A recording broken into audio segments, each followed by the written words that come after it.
Alright guys, I'm just going to be super direct with you. I think that if you're an info product owner or if you're an agency owner looking to make money in the info product space, this video is going to be an absolute game changer. And the reason why I say that is because over the past 3 years, I've been absolutely immersed in this space. I've worked with dozens and dozens of the biggest names that you guys know. I've generated tens of millions of dollars for our clients. And this video is everything that I have learned over the past 3 years in one place. Now look, it's no surprise. In 2025, everyone's talking about AI and everyone's talking about how to use AI to scale info products. There's definitely a lot of that in this video. But the one thing that I want you to remember is that without the proper strategy, AI is not going to do anything for you. So this video is probably one of those practical use cases that you will be able to find on YouTube about how to actually scale info products with the proper strategy and using AI to expedite the entire process. So look, I just want to give you fair warning. This is not some highly edited video made for brain rot people. This video is strictly tactical stuff. It's all mirror boards. But if you actually have the attention span to watch this full video and synthesize all of it, I think that this video is going to be the ultimate cheat code for you. So without hyping up this video anymore, let's get right into it. All right, guys, I hope you're excited. In the first phase of this free course, we're going to be covering everything about offers. So crafting your offer the right way is one of those things that just down the line, you're going to be so glad that you did right from day one, because I can confidently tell you that the way that you construct your offer and the positioning and everything we're going to talk about right now is extremely crucial when it comes to getting the most out of your ad dollars and overall just getting the most out of your time and effort. So step one, when it comes to crafting your initial offering, the first time you ever launch, really, the one thing that I really want to hit home is that it's really important that you do this right from day one, because you don't want to be one of these people that's constantly repositioning and pivoting their offer. You want to do it right the first time. So at a baseline level, what this comes down to, your offer in general, is just identifying the niche expertise that you or your creator has. Like, what are they good at? What's the program going to be about, etc. Understanding the ICP of the person that is most likely to invest in that niche expertise. So what's their ideal ICP? A lot of this has to do with the creator themselves. What characteristics do they have? Who are they best suited to help? Number three is going to be identifying the clear, quantifiable goal that you can help said client that we identify in step number 2 achieve. And then step number 4 is just packaging it into an offer that's not only attractive from a marketing perspective, but also just makes sense logically. So let's give you a quick example.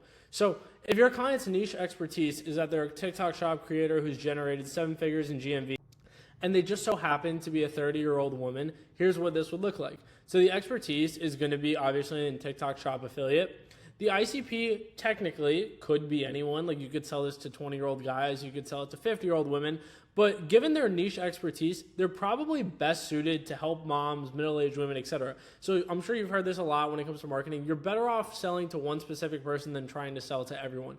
And especially in these crowded and competitive info markets, obviously there's a lot of money to be made pushing it broad, but the one thing you'll find time and time again is that these people who really dial in on their ICP and they really sell to one specific ICP, those are the guys who rip at scale, or in this case, girls. The big promise for this offer is going to be learning how to make a new disposable income stream on TikTok Shop in as little as a couple hours per week, and something that you can juggle with your career, your kids, etc. So you're already starting to see how the ICP is factoring into the offer and the way that we're positioning the program. The next thing is the offer is going to be primarily focused around selling products that middle-aged women would excel with and having it take a few hours per week, things like that. So this would probably be pitched as more of like a side hustle. And obviously, if you're a middle-aged woman, your content is probably going to attract a lot of middle-aged women, and you're probably better off selling to middle-aged women. So you might strategically want to sell certain products in certain niches that are going to appeal to that kind of buyer. So you can kind of see how everything is specifically geared towards our ICP. So the part that might take some more brainstorming in most cases is around the positioning of this offer. And as you can see in this example, we're positioning it more towards like moms and, middle-aged women. But questions that you might want to ask your creator or think about for your own offer is, who is this offer intended for? What's the main result and outcome of the program? And are we selling mass market or niche down? So don't get me wrong. I have plenty of clients that sell mass market. We sell to guys, girls, people who are in their 20s, people who are in their 50s. It can be done. But what I'd say is that when you're first starting out, if you have a strength in terms of, your client is a middle-aged woman, or there's someone who used to be an ex-professional, or I've even seen offers of people who were in the military, for example, All of these things can be playing into your strengths just because at the end of the day, people buy from people that they resonate with and that they trust. And if you have something that really stands out about your creator or about yourself, you might as well lean into it, especially in the beginning, because it's a lot easier to start with a niche offer and then over time gradually broaden it than the other way around. Next thing, the best way to typically find out this positioning is to probe your creator, or if you are the creator, think to yourself, when people reach out to you right now asking for help, who are they and what are they looking for? Can you find any commonalities in terms of the types of people reaching out to you? And do you hear time and time again them asking for the same things? Next question to probe is, who do you feel like you're best suited to help currently, and what's the most valuable outcome you can get them? So again, a lot of this revolves around the ICP, but also what's that main result that if you could help them achieve just one thing and they would be more than happy with the program, what would that result be and how can we build the program around that? Final question is, what's your competitive moat against everyone else? What are you uniquely qualified to help people with? So let's say, for example, you're a sales trainer, but in college, you actually got your master's in psychology. Maybe the angle for the offer is that you teach psychology-based sales. So things like this where it's like, not every creator and not every offer needs to have these traits, but if you have it, you might as well lean into it because it's one of those ways to really find traction quickly and help your offer stand out against the competitors, especially if you're in a saturated niche. Okay, so in case any of that is confusing, let's show you this in action. So I'm going to illustrate the 4 elements of an outlier info product offer. And what I mean by an outlier offer is it's one of these offers that not only stands out against the competition, but also you can tell that it was crafted intentionally from day one. So I picked these 3 examples in particular because 2 of them are clients, but also they're all in niches that most people would consider very saturated or very competitive. So on the left here, we have one of my clients, Johnny Mao. He is an advanced sales trainer, and you can tell just everything about the messaging when it comes to the headline, the sub-headline, everything in the VSL. These are things that only resonate with our ICP, which is people in sales. So his unique selling proposition when it comes to the offer is we help people who are already in sales, whether you're in a traditional industry of sales or you're already in high ticket closing, we really help them get to the next level. So if it's a closer that's at 5 to 10K a month, we're gonna help them get to 20 to 30. And we have all these different things built in our offer that are specifically tailored to that person. Next offer is this offer I found. I'm just scrolling around on ads library one day. So it's essentially just a fitness offer, but it's positioned way better than most fitness offers. So this fitness offer is positioned specifically to CEOs, business owners, and executives, obviously because this is probably an expensive program. But this is more of a blood work protocol that they put you through, and then they use the findings in that blood work protocol to help you essentially get in shape and dominate your day. I'm assuming a lot of the stuff in the messaging for this VSL and even within the program is, like I said, in our hypothetical TikTok shop offer for moms, it's probably built for CEOs in the sense that it's teaching them how to really 80-20 it and get the most results with the least amount of time, obviously because these guys are very busy and they don't have all this time to be putting into the gym. Next offer is another client of ours, Samir. He teaches AI brand building. So again, the drop shipping space is one of the most saturated niches for coaching. There's, a million people who made 100K with e-commerce and start selling coaching about it. And what really differentiates this program as opposed to everything else on the market is 2 things. One, we teach people how to build built-to-sell brands, essentially brands that have enterprise value and could someday be sold. And then now with all of the different capabilities that AI has when it comes to building brands, we kind of just intertwine the 2 and we show people how to build a brand that could someday sell for 6 or 7 figures and how to expedite that whole process with AI. So when it comes to building one of these outlier info offers, there's really 4 elements that you have to be very cognizant of. Number 1 is the niche expertise, and that's the foundation. So like, for example, for Samir, it was e-commerce. For this guy, it's obviously fitness or health. And then for Johnny, it's sales. So that's the foundation for everything. Element number 2 is the unique mechanism and the offer positioning. So essentially what makes your offer different. And that's a lot of the stuff that we just talked about. Like, for example, the unique mechanism here is that we are teaching people how to build long-term brands instead of just like these pump and dump drop shipping stores. And the unique mechanism here is Johnny has a couple things that he really hones in on, like pre-handling objections, and then also how to make extra commissions with renewals and cross-sells and all these different things. But essentially, this is just what makes our offer different from everything else on the market.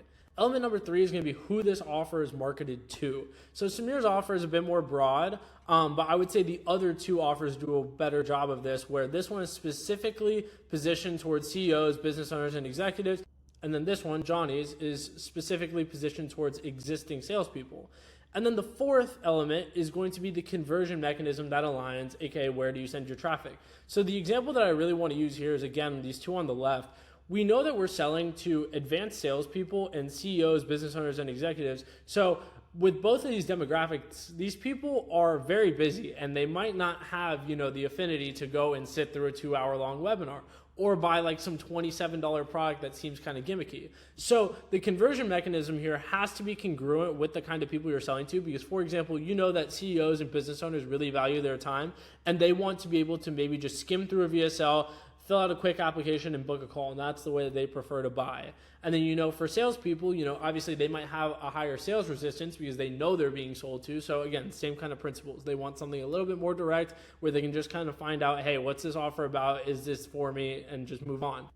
Something a little bit more broad here, like Samir's offer, we sell B2C, so it's a lot of beginners. So essentially, the conversion mechanism that we might choose to run traffic to might be positioned towards beginners. So it might be something that helps break down a lot of limiting beliefs and provides them a surplus of information, like a webinar, for example. But obviously, I just screenshotted the VSL call funnel.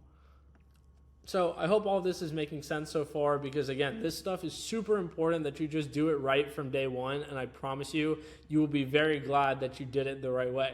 So step number 3 is creating messaging that aligns to the offer that we created above.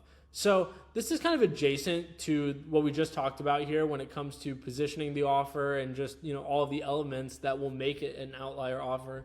But you can still have an offer that's positioned well, that's still being marketed to the wrong people. And the way that I think about it is the messaging that you put out into the world is a reflection of the kind of people who are going to be interested in the offer.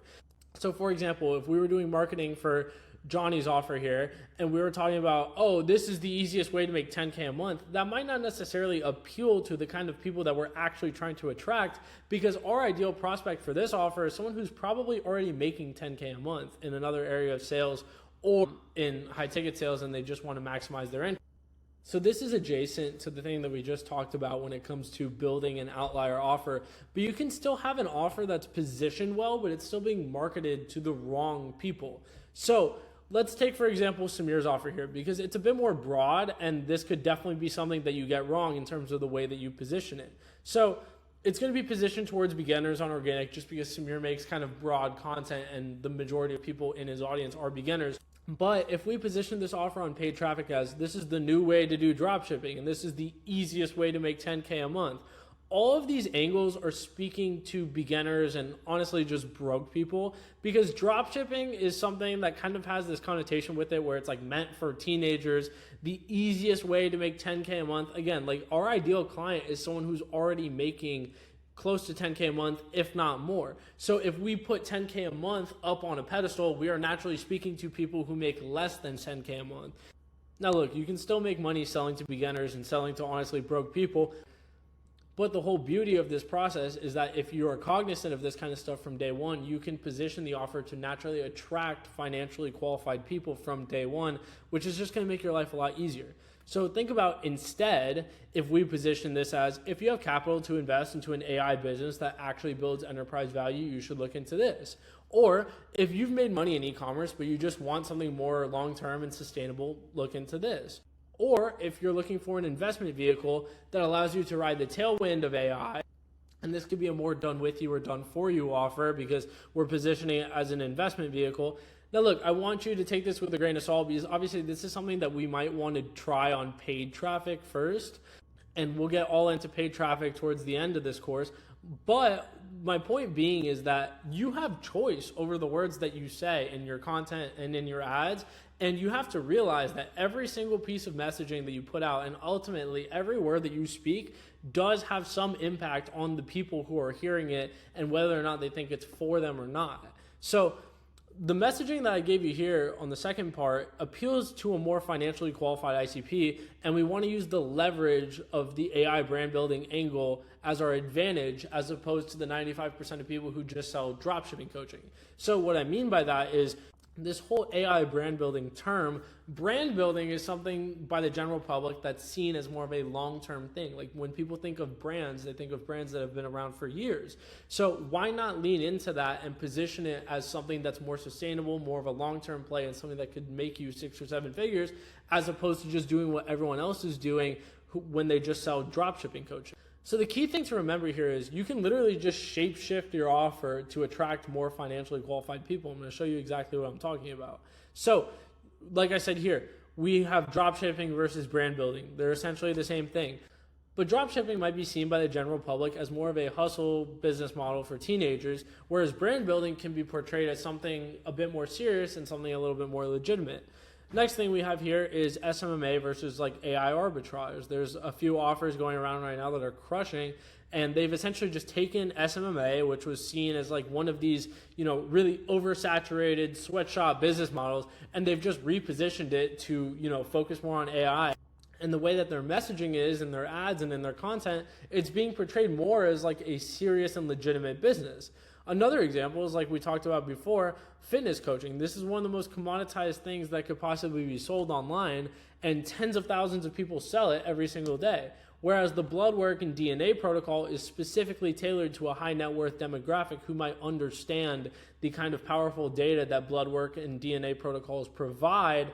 And, obviously the fitness element of the offer is built specifically towards higher net worth people. So my point being here is it's literally all the same thing, just repackaged. And you can literally just bend your offer to your will and whatever the market might consider as higher perceived value.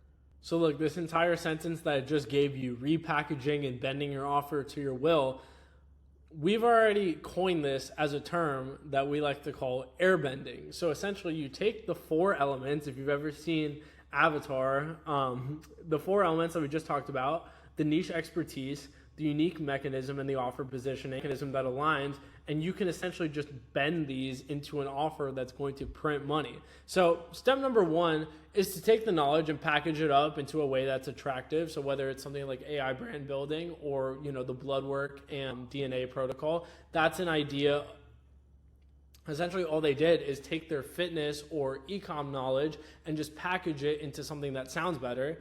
Step number 2 is going to be positioning the knowledge towards your ideal ICP. So like that blood work offer is towards CEOs and business people. Step number 3 is to choose messaging that aligns with that ICP and attracts that ICP, which is extremely prevalent, especially when you're running ads. And then step number 4 is to build a conversion mechanism that's congruent with that ICP that you're targeting and run lead flow through it, which we already talked about. So things to note is that not all niches are created equal, and you can definitely be riding headwinds versus tailwinds.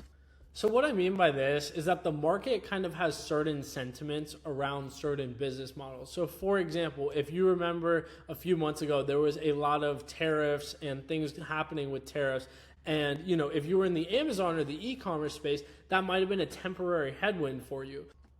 But on the other side of that, there are obviously tailwinds too. So a good example of this is literally just any AI offer right now. AI is so top of mind for honestly any normal person working a job, and honestly most business owners too. So it's like if you can have your offer capitalize on AI instead of fighting against it, it's just gonna make it so much easier to get customers. I think the second one is already super apparent, but having a unique mechanism and dialed in offer positioning is also make or break. So like take, for example, Samir's offer and that fitness offer we've been looking at. Both of these offers are in spaces that are super competitive, and yet both of them are crushed just because they have the unique mechanism and the offer positioning dialed in. So the third thing is the ICP that you choose to sell to will make your life so much easier or harder, so you should choose wisely. So a great example of that is the fitness offer. The fact that they're selling to business owners and CEOs probably makes their sales calls a lot easier, just because they know that every single person coming through their funnel, as long as they make it through certain qualifications, is a more financially qualified audience. Whereas like people who sell normal fitness coaching, they're probably working with people who are making, on average 40 to 70K a year, give or take, which makes their life a lot harder compared to the one that we're looking at. The next thing to mention is that there needs to be congruency between the ICP, the face of the brand, the messaging, and even the conversion mechanism you run traffic to. So what I mean by this is, if you take your ICP and you're selling to business owners and CEOs, but then the face of the brand is like a 17-year-old kid, it's just really not congruent. The next part of that is the messaging. So you want to tailor the messaging of this offer around being a really busy person, around already, having success financially, but the fact that you don't have the aesthetic that you want with your body is still holding you back mentally. And you could even tie it into getting in better shape is going to make you perform better in your career or with your business. So things like this are all super prevalent because if you can speak to one person lasered in, it's going to make your offer so much better. And we kind of touched on this before, but even the conversion mechanism you run traffic to. So you don't want to be selling an offer to high net worth people and only sell it through webinars and challenges where people have to show up to the thing live. Okay, so step number 5 of crafting your offer is going to be covering the pricing and the deliverables. So this is something that people ask about all the time, like, oh, how much do I charge? What's in the program, etc. I'm gonna make it super simple for you. Obviously, there's more nuance to it, but just if I were to give you simple instructions, this would be it. So I would say the $3,000 to $5,000 ballpark is usually a good place to start for most standard flagship offers. And yes, we always start with high ticket. Please do not start with low ticket. The one thing to mention is that you're going to want to raise your price if it's a super in-demand creator. So if it's someone who already has a massive personal brand or they've already sold a bunch of info in the past, you might be able to charge a bit more. Or if the close rate is insanely high. So if you're closing like 40 or 50% of everyone you're offering, you might want to look into raising the price. And then the next thing to mention is I would recommend building towards a 3-tiered offer ladder. So what I mean by that is having the flagship product here, having a downsell for anyone who's just not financially qualified, and then having an upsell for everyone who sees results in the flagship and wants to reinvest, or people who just have more capital. So let's talk about why. So person number 1, for example, is a lot of people who do info who just have like one offer that's like $3,000. And then person number 2 has a $5,000 flagship program. They have a $10,000 upsell and a $997 downsell. So what does this allow person number 2 to do, and what advantages do they have on person number 1? So person number 2 is able to make more revenue just on cleanup in terms of like they have more offers to sell people who aren't financially qualified, because obviously the majority of people who come through your funnel probably are not going to be qualified to buy a $5,000 offer in most cases. The next thing to mention is that if you have proper financing set up, literally just having multiple offers and having more expensive offers can boost your rev drastically. So if you're able to, let's say person number 1 is selling to someone who has $3,000 in cash, the person who has $3,000 in cash can probably do financing on a $5,000 offer or potentially even a $10,000 offer because it's more attractive to them to just piece up the investment over time. So this is what I mean, that literally just having proper financing in place can boost your revenue drastically. Third thing to mention is that when you have these 3 pricing options, you have an actual ascension process into an upsell. So for example, if you sell everyone into just a flagship offer and you have nothing behind that, all these people who invest with you and they see results and they would hypothetically be willing to pay you again, you just don't have anything to sell them. Whereas over here, if you have a flagship program and everyone who sees success in it, you have an immediate ascension offer for them. That's just literally profit straight to your bottom line because you've probably already paid to acquire this customer. And then the next thing to mention is that you have a way higher margin for paid traffic if you're able to recoup money on your downsells and maximize your LTV by having upsells. So that's just another big thing to keep in mind for down the line. The next thing is when it comes to deliverables, the pillars are always going to be the same. So it's always going to be access to some kind of pre-recorded course, a private community, live coaching, and then all the add-on resources from there are just contextual to the offer and the niche. So for example, if you have an Amazon program, you might help them pick their first winning product. If you have a TikTok shop program, you might, supply them with an account that's verified, has enough followers to do TikTok shop. All these different add-on resources, and I would say don't skimp out on these because it can be a really big selling point of the offer, but it's hard for me to give advice for that because it's going to be contextual to every niche. So when it comes to designing your curriculum, and a lot of people have asked like, what's in the course? How long do I make it? All these different things. I wouldn't say that there's one binary answer in terms of, your course has to be this long. Like I wouldn't have your course be 30 minutes. I also wouldn't have it be 30 hours. What I would say is you want to think through every single step that it takes for someone to go from a complete beginner to where you are today and build a massive list of what needs to be covered to get from point A to point Z. So look, just because you build out this massive list of, let's say, 50 things that need to be covered from A to Z, it doesn't mean that every single thing in that list needs to be covered in the flagship because obviously our intention is to build an upsell too.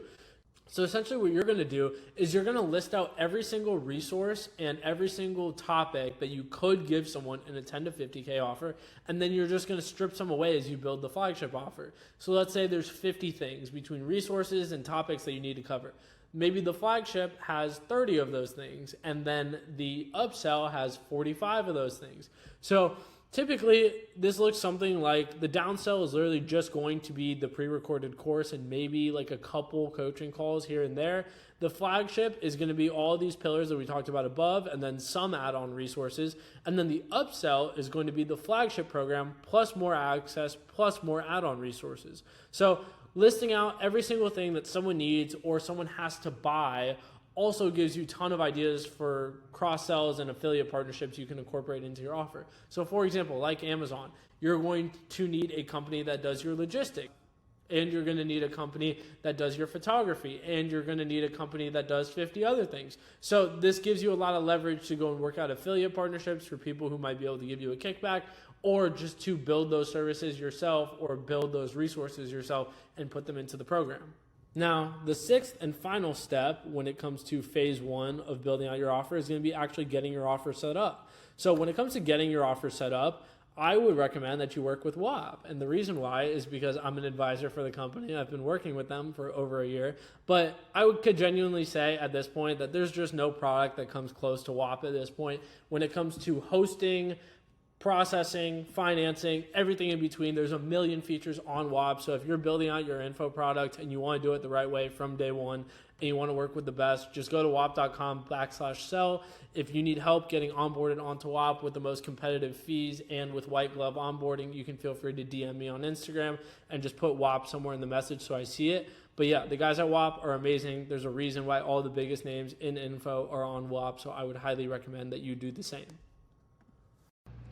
What's going on, guys? So welcome to phase 2 of the free course. So in phase 2, we're going to be covering building your initial infrastructure with AI. So step number 1, as soon as I onboard a new client, this is exactly what I'm doing to build the foundational assets. The first thing I'm doing every single time is I'm using AI to build out a deep dive ICP for the client. So this is just going to go into disgusting levels of depth about every possible thing that we could ever need to know about our ideal customer. And the reason why I'm doing this is because if I can use this as the ground level for all of the things I'm going to do with AI when it comes to writing copy, it's just going to make the messaging and the overall output of what AI gives me so much more dialed in to our actual ICP. So this takes no more than 20 or 30 minutes to make, and it just gives AI and myself so much clarity about potential angles to write about, exactly how to structure the messaging, all that different stuff. And then as soon as I finish that deep dive, what I'm doing is I'm going and I'm working down this pyramid of copywriting assets. So essentially what I'm doing first is I'm focusing on writing the long form assets first. So whether it's a VSL or a webinar, whatever the longest form piece of copy is, I'm going to focus on writing that first. One, because it's actually a big lever just in terms of overall seeing success with the funnel and with the offer. But then two, when I have this done, this is really good context for everything I'm going to write afterwards for the client. So all of the emails, all the ad scripts, reels, tweets, I don't really do that, but I'm just saying hypothetically, if you have a VSL and a webinar done for a client, that's like all the context that you could probably need, especially paired with this ICP. So essentially what I'm doing is first writing the longest form piece of content, and then I'm using a tool like Poppy AI, and you guys are going to hear me talking about Poppy a lot in this video. Poppy is an amazing tool. I'm going to go ahead and leave my affiliate link down below if you guys want to try it, but I genuinely could not recommend it anymore. So essentially exactly how I'm using it in the beginning is first, I upload this ICP that we created. Then I'll upload context. So this could be these longer form assets that I've created. It could also be like YouTube videos that the creator has done. It could also be like podcasts that the creator has done. It could be literally any kind of social media content that they have out. So the people with big organic followings who have a lot of content, it's extremely useful for those people. And then the last thing I'm attaching into Poppy, and you can literally see these little strings, that's what it's using to generate the output, is I'm going to link up a dynamic self-refining model for whatever I'm writing. So just to give you guys context as to what a dynamic self-refining model is, I'm going to explain it in just a second. But essentially what I'm doing is for every single bucket of copywriting assets that I'm writing, so like whether it's emails, ad scripts, VSLs, webinars, etc., I have dynamic self-refining models for each of those categories. So I have a model for emails, I have a model for ad scripts, I have a model for VSLs, I have a model for webinars, I have a model for everything.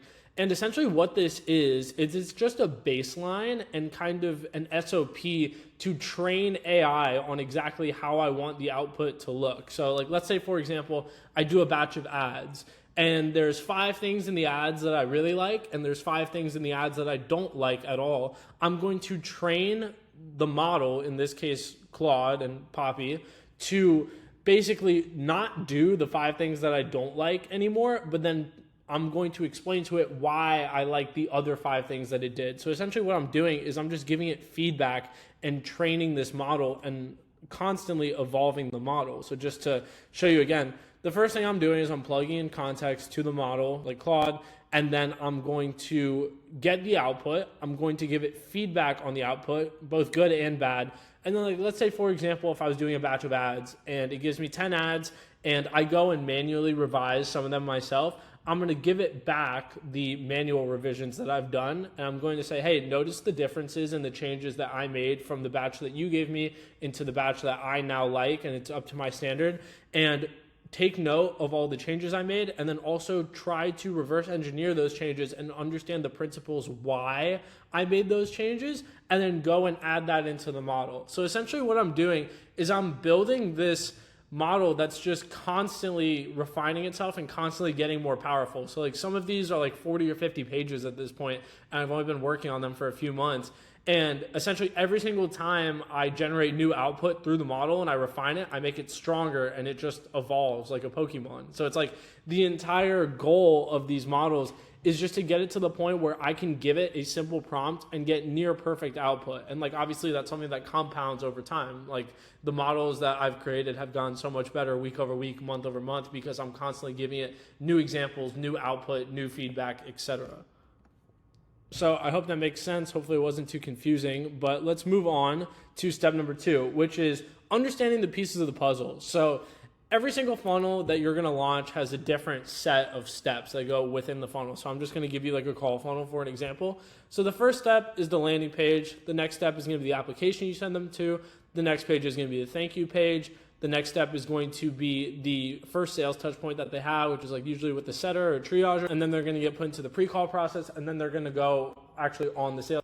So the reason why it's important to actually acknowledge each of these steps is because each of these steps, if done, not properly, has the potential to become a bottleneck and basically just become a point of drop off. So like, for example, if the application isn't optimized, that's usually a very common bottleneck. Same thing with like responsiveness to this setter. Like if we're getting a bunch of people that are just completely ghosting us, we have to go and look back at the steps before that in the funnel and kind of re-optimize these steps. Or if they get all the way onto the sales call and they're still not educated about the offer, it goes back to the top of funnel. Maybe it's something in the VSL or something on the thank you page that isn't clear, etc. So the reason why I like to kind of lay out all of the steps within the funnel is because it's important to understand all of the elements of the funnel that you have to do at a certain level to actually see success with it. So now that we've kind of went over all the steps within a call funnel, again, this isn't anything groundbreaking. I just like to kind of lay it out so that way you guys can see the entire customer journey. Let's go one by one through this entire process. So the first thing we're going to do is we're going to build a landing page. Landing pages that we do for VSLs are honestly pretty simple. It's usually just headline, subheadline, VSL. The application is going to be embedded right underneath. And then we might have a section under that that has like some social proof, screenshots, stuff like that. But really, we're just going for a more simple vibe just because we're really trying to just get people to consume the VSL and then obviously apply for the program. So that's kind of just the structure of the landing page. When it comes to everything on the landing page, the one thing I would say is that the headline makes a big difference just because when you think about a landing page like this, if someone lands on the page for a couple seconds, the only thing they're really consuming is the headline, the sub-headline, and like the thumbnail. So you really have to think about the congruency from like the ad, for example, to the landing page. And does the ad and the headline speak to the same person? Is everything congruent between the headline, the sub-headline, and then even the the thumbnail on the VSL. Like all these things make a little difference on their own, but on top of each other, if you can just maintain congruency and kind of optimize all of that packaging to be the same, definitely will get an increased play rate, increased engagement rate on the VSL, just overall lower cost per call. So obviously if you're just starting on organic, this isn't as important, but why not just do it right from the beginning? So you can see here, the headlines on all of these, this one isn't a client, these two are, but the headlines on all of these are very specific to the person we're talking to. Sub headline is kind of overcoming objections, except for this one, I guess. And then the VSL has strategically chosen thumbnails that we've kind of optimized through a few of these iterations to find the one that has the highest play rate. So all of this is done super intentionally, but the landing page is honestly a pretty simple step.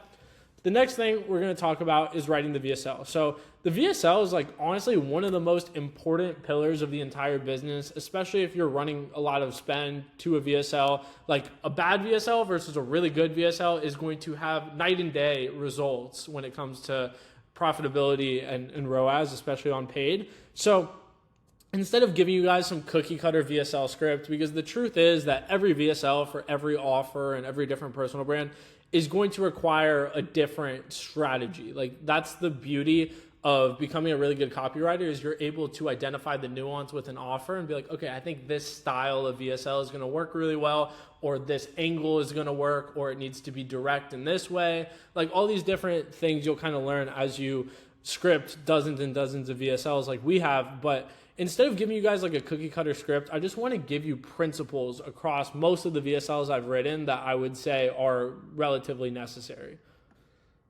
So this is somewhat in chronological order in terms of what should be at the beginning of the VSL and what should be towards the end, but obviously this isn't set in stone. So the first thing we're going to talk about is just framing the opportunity as extremely attractive. So the first main focus of the VSL is just going to be framing the opportunity that you're going to be sharing with them as attractive. Because obviously, if you don't even think it's that good of an opportunity and the person watching the VSL doesn't think it's that good of an opportunity, what reason are they going to have to even stay and watch the entire VSL? Or even further, to go take action and actually apply for a program. So that's going to be the first thing, is just framing the opportunity as extremely attractive. So like, for example, with the AI brand building one here, we're going to talk about like, okay, e-commerce has steadily been growing year over year. The opportunity to build a 7-figure brand has never been better. But now in the past 12 months, all these new AI tools are popping up, which have made it so much easier to start this brand. And like, think about the fact that private equity firms are paying these multiples for these brands. And now you can use AI to do like 70 or 80% of the legwork for you. And all you need to do is understand the strategy.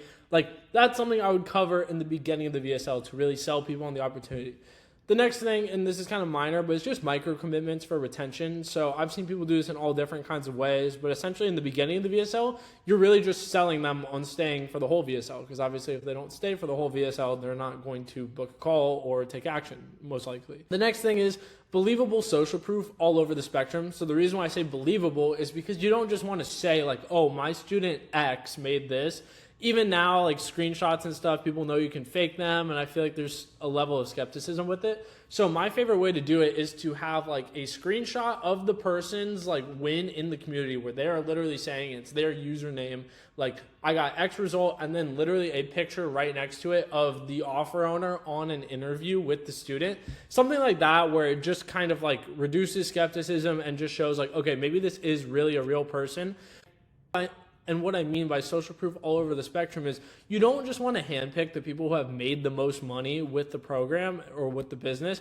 You want to pick people all over the spectrum. So ideally, I like picking people who are older and people who are younger. I like picking people who came from a 9-to-5 and then people who made this their full-time thing. I like picking people who made a few $1,000s a month and then people who made tens of thousands a month, just because everyone has different motives with starting the business, and you don't just want to show really small results. You don't just want to show really big results. You don't just want to show people who, are doing it as a side hustle. You also want to show people who are doing it full-time. All these different things, because every person has a different situation, and if you can find case studies all around the spectrum that kind of resonate with all these different ICPs, I think it just is more congruent and kind of hits home. So this is going to be the bulk of the VSL, these two things. It's really just having a convincing sales argument and then a step-by-step walkthrough of how the business model works while leveraging a unique mechanism. So let's cover the sales argument portion of this first. So I'm just going to go back to Samir's VSL here. But essentially what I was talking about is just, look, private equity firms are actually buying these e-com brands. Most of the online businesses that most of you guys are thinking about starting do not actually have an end game, in the sense that you're not going to sell your agency. You're not going to sell your TikTok shop affiliate account for 6 or 7 figures. But why not put that same time, effort, energy, and capital into something that you could actually sell? And the beauty of all of this opportunity right now is that now you can use AI, and you essentially have like superpowers when it comes to building your brand as quickly as possible, even if you don't have all the knowledge and you don't know how to do every single thing within the business. So that's an example of like the sales argument. And then the step-by-step walkthrough while leveraging a unique mechanism.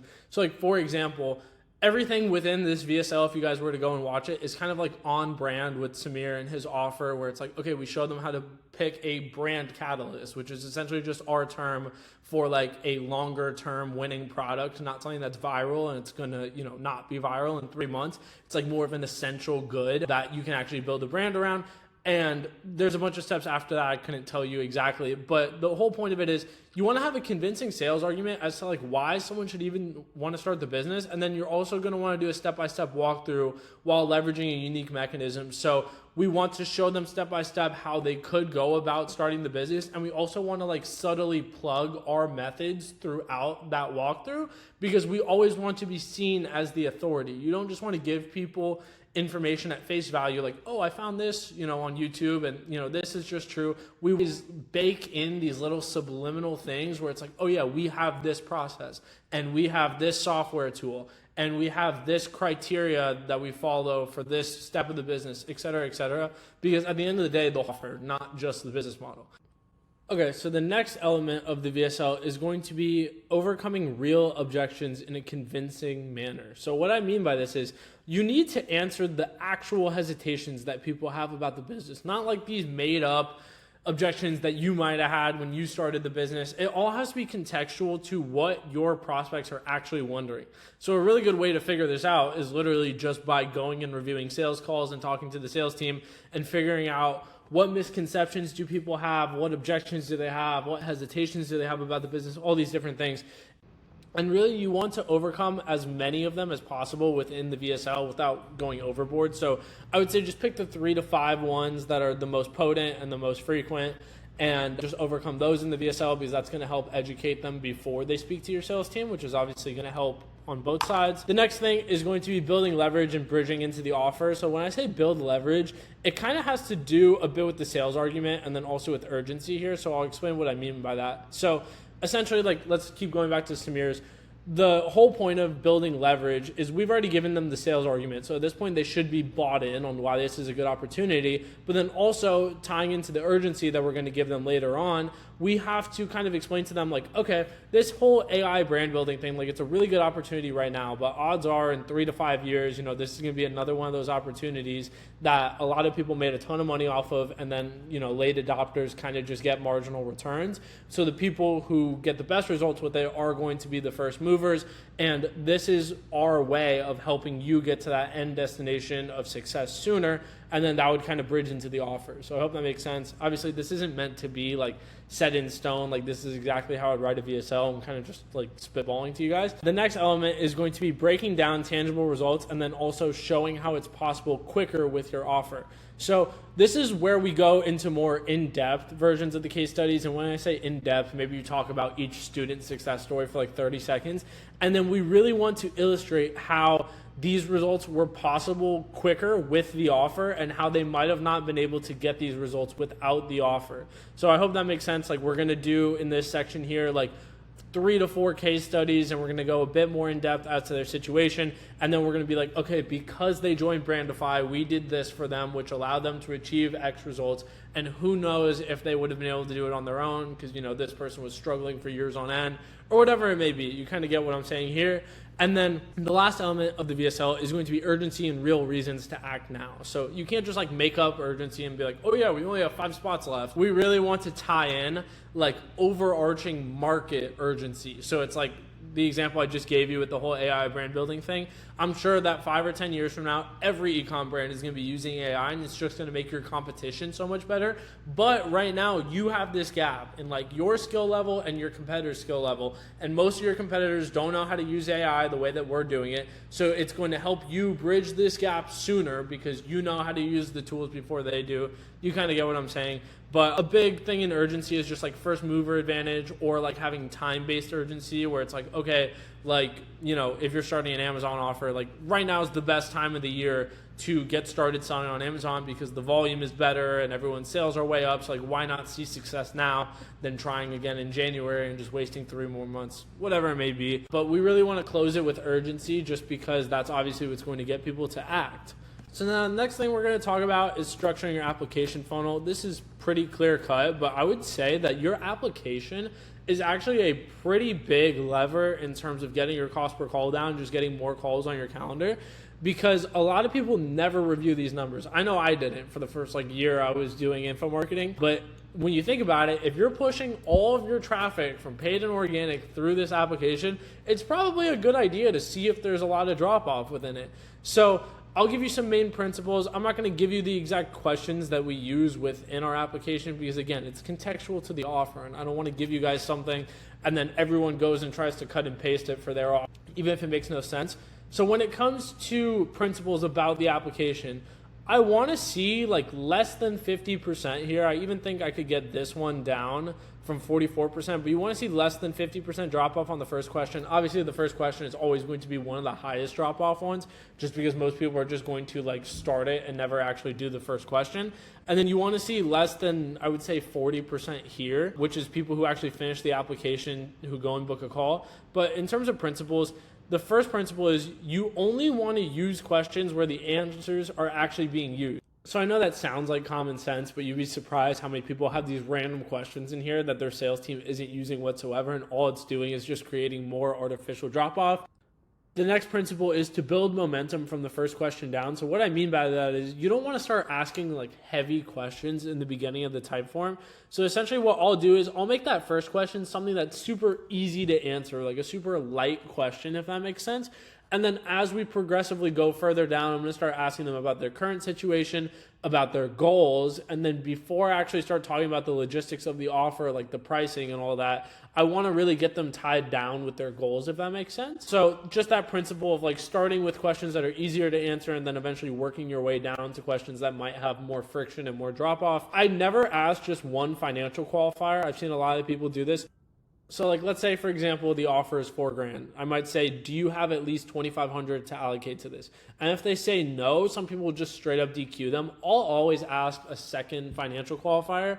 So that could be something along the lines of like, okay, would you be open to doing something with financing? Or like literally just having another question that's like, we have other options, like what do you think you could allocate to this? Just because there's a lot of like cleanup that can be done there in terms of liquidating those people on downsells or financing, all that different stuff. And then the last principle is just to make the questions as low friction and as clear as possible. So I don't like doing these like long response questions where it's like, okay, explain exactly why you think so-and-so is the best mentor for you. And, you know, we cancel a bunch of applications. Like make sure you give a really in-depth answer, because it's like, honestly, a lot of people don't want to answer that. If I do short response questions, which we do most of the time, I'll usually say, like, in less than 10 words, tell me exactly what you're looking for help with. In less than 20 words, like, what have you tried in the past? Just because I want to make it low friction for the person while also still getting buy-in, because you have to understand there's like a sliding scale. If you ask for too much input, you might just lose people. If you just ask straight multiple choice questions, people aren't going to be as bought in, if that makes sense. And then also your sales team is missing out on some of that context. And then in terms of tangible things on the application, I would say keep testing the first question to get drop off as low as possible. Like you can just continually keep testing a new question and just see, you know, what that results in terms of the cost per call, the percentage of people who actually finish, and then also talking to your sales team and seeing the intent of the leads. The next thing is you want to see minimal question to question drop off. I would say anything above like 20 to 30% on any of these middle questions is a red flag. Obviously, this one's pretty decent in terms of the highest one is 15%. And even that is the contact information one, which usually does have a lot of drop off. And then we want at least 60% of people who actually finish the type form to book a call. So you don't want to have more than 40% drop off on people who fill out the last question to people who book a call. And just embedding the Calendly into type form is going to be really good at getting that number down. Okay, so now that we have the application done and optimized, I want to talk about the thank you page. So the thank you page is honestly really important when it comes to the pre-call process, getting people caught up with proper context that they need, getting people more bought in on the actual call, and then also getting them to be more responsive to the sales team. So the first thing that I'm going to have on the thank you page is going to be a short video that kind of lays out the next steps in the sales process, that hammers home the main idea of the VSL and incites urgency, and that builds trust and FOMO with social proof. So I'll go into each of these elements. So the first thing is we'll usually have like a line or two in there. It's like, hey, someone from my team is probably gonna be hitting you up. Just, know that they're not some scammer,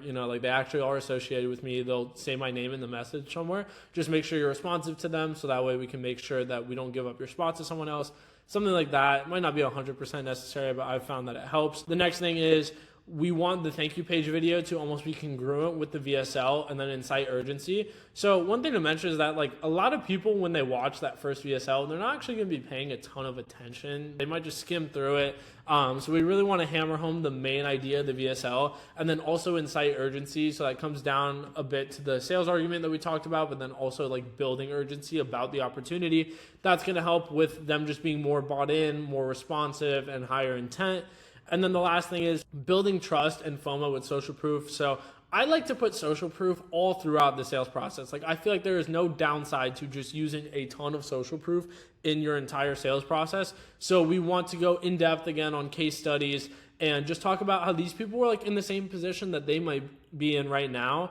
And now just because they've made this one decision to join this program, take this seriously, look at where they are now, and just like really sell the dream. Beyond that, on the thank you page, we're gonna have some FAQ videos. So essentially these are just used to like give people context and then also overcome as many objections as we can as possible for our sales team. So I'll usually just ask the sales team like, hey, what are the 5 to 10 things that you wish every prospect knew before they show up to the call? You just reverse engineer those and ask them as questions, and then you just have the offer owner film short videos about those. The next thing we're going to do is we're going to add even more social proof. So we want to have like the full interviews, like the full 10, 15 minute YouTube videos that people can go and watch through. And then we want to have very clear next steps for the sales process. So again, that doesn't have to be like, super extravagant. Be like, hey, expect something from my team. Here's exactly how you go. All that stuff definitely helps. So the next step is going to be curating your pre-call process. So use on the pre-call process, and again, just like shout out to Jeremy Haynes, this is a lot of stuff that he talks about. So the first thing that we're going to do is have SMS automations. So we can use things like SendBlue, or we can do them manually. Either way, we just like to be sure that like everyone who books a call is getting contacted via text and call within like 5 minutes of booking the call. The next thing we're going to do is pre-call emails. So I like to have like 2 a day, give or take. I know like some people like Jeremy preach more. I usually just do 2 or 3 depending on volume, and really just focusing on them being really unique and then actually serving a purpose and having like specific topics. In the pre-call emails, I like to send people back to the confirmation page, just because the confirmation page for us is like very important. Like if I could get every single lead to consume the entire thank you page, it puts us in such a better spot. And then also other resources. So whether it's like YouTube videos, or if we create like little PDF one pagers, stuff like that, just giving people different ways to consume information before the call. We're going to have pre-call hammer them ads. And when I say meet them where they're on the sales process, what I mean, specific hammer them campaign, at this point, they're already bought in on the opportunity. They're already probably bought in on the industry and the niche that we're in. It's just more so like, this is going to be further down the funnel, if that makes sense. So in these ads, I'm probably going to have a lot of social proof. I'm probably going to have a lot of like objection handlers. I'm probably going to have more like authority building content about the personal brand, all that stuff. So you really want to meet them where they're at, in the sense that like these people aren't necessarily like completely unaware anymore. They're a bit more aware. So we want to have our content be like further down the funnel, if that makes sense. And then selfie videos and personalized confirmations always help in terms of like response rate and just people being, more bought in, show rate, all that kind of stuff. So pretty self-explanatory. And then the next thing I want to talk about when it comes to building infrastructure is really just retention marketing. So Again, because of AI, this has never been easier. We are currently running retention or email list for like 10 done for you clients at a time. And in the past, that probably would have required hiring like 2 to 3 copywriters just because you're sending 3 or 4 emails per week per client. But today it's just well-refined AI models. So I kind of talked about this before, but I'll talk about it again. So what I'm doing is essentially I'm plugging in context. So at this point, it'll be like a VSL, a webinar, past emails I've written for the client, etc. I'm going to plug in the ICP over here, as much context as possible, whether it's like social media content and stuff like that. And then also like our email dynamic self-refining model. So even this dynamic self-refining model for emails is like hard-coded in like switching the styles of emails. So I'm gonna be like, okay, if you have one email that like leads to social proof, then for the next one, lead to the VSL. And then for the next one, make it like one that doesn't pitch at the end and make it more of a story. So it's like, this model is so well trained in terms of not only the client's voice and writing style, but then also like what exactly to make the content about.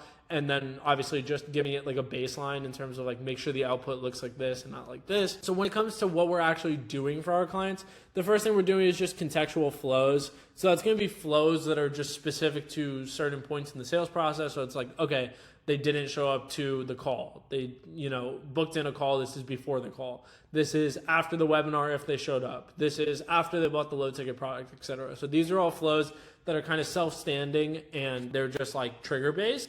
The next thing we're going to do is autoresponders with evergreen emails. So like, for example, if we have like a post-webinar flow for all the attendees, maybe that's like a 10-day email flow. But then after that, I'm going to enroll them into the autoresponder that just has a bunch of evergreen emails.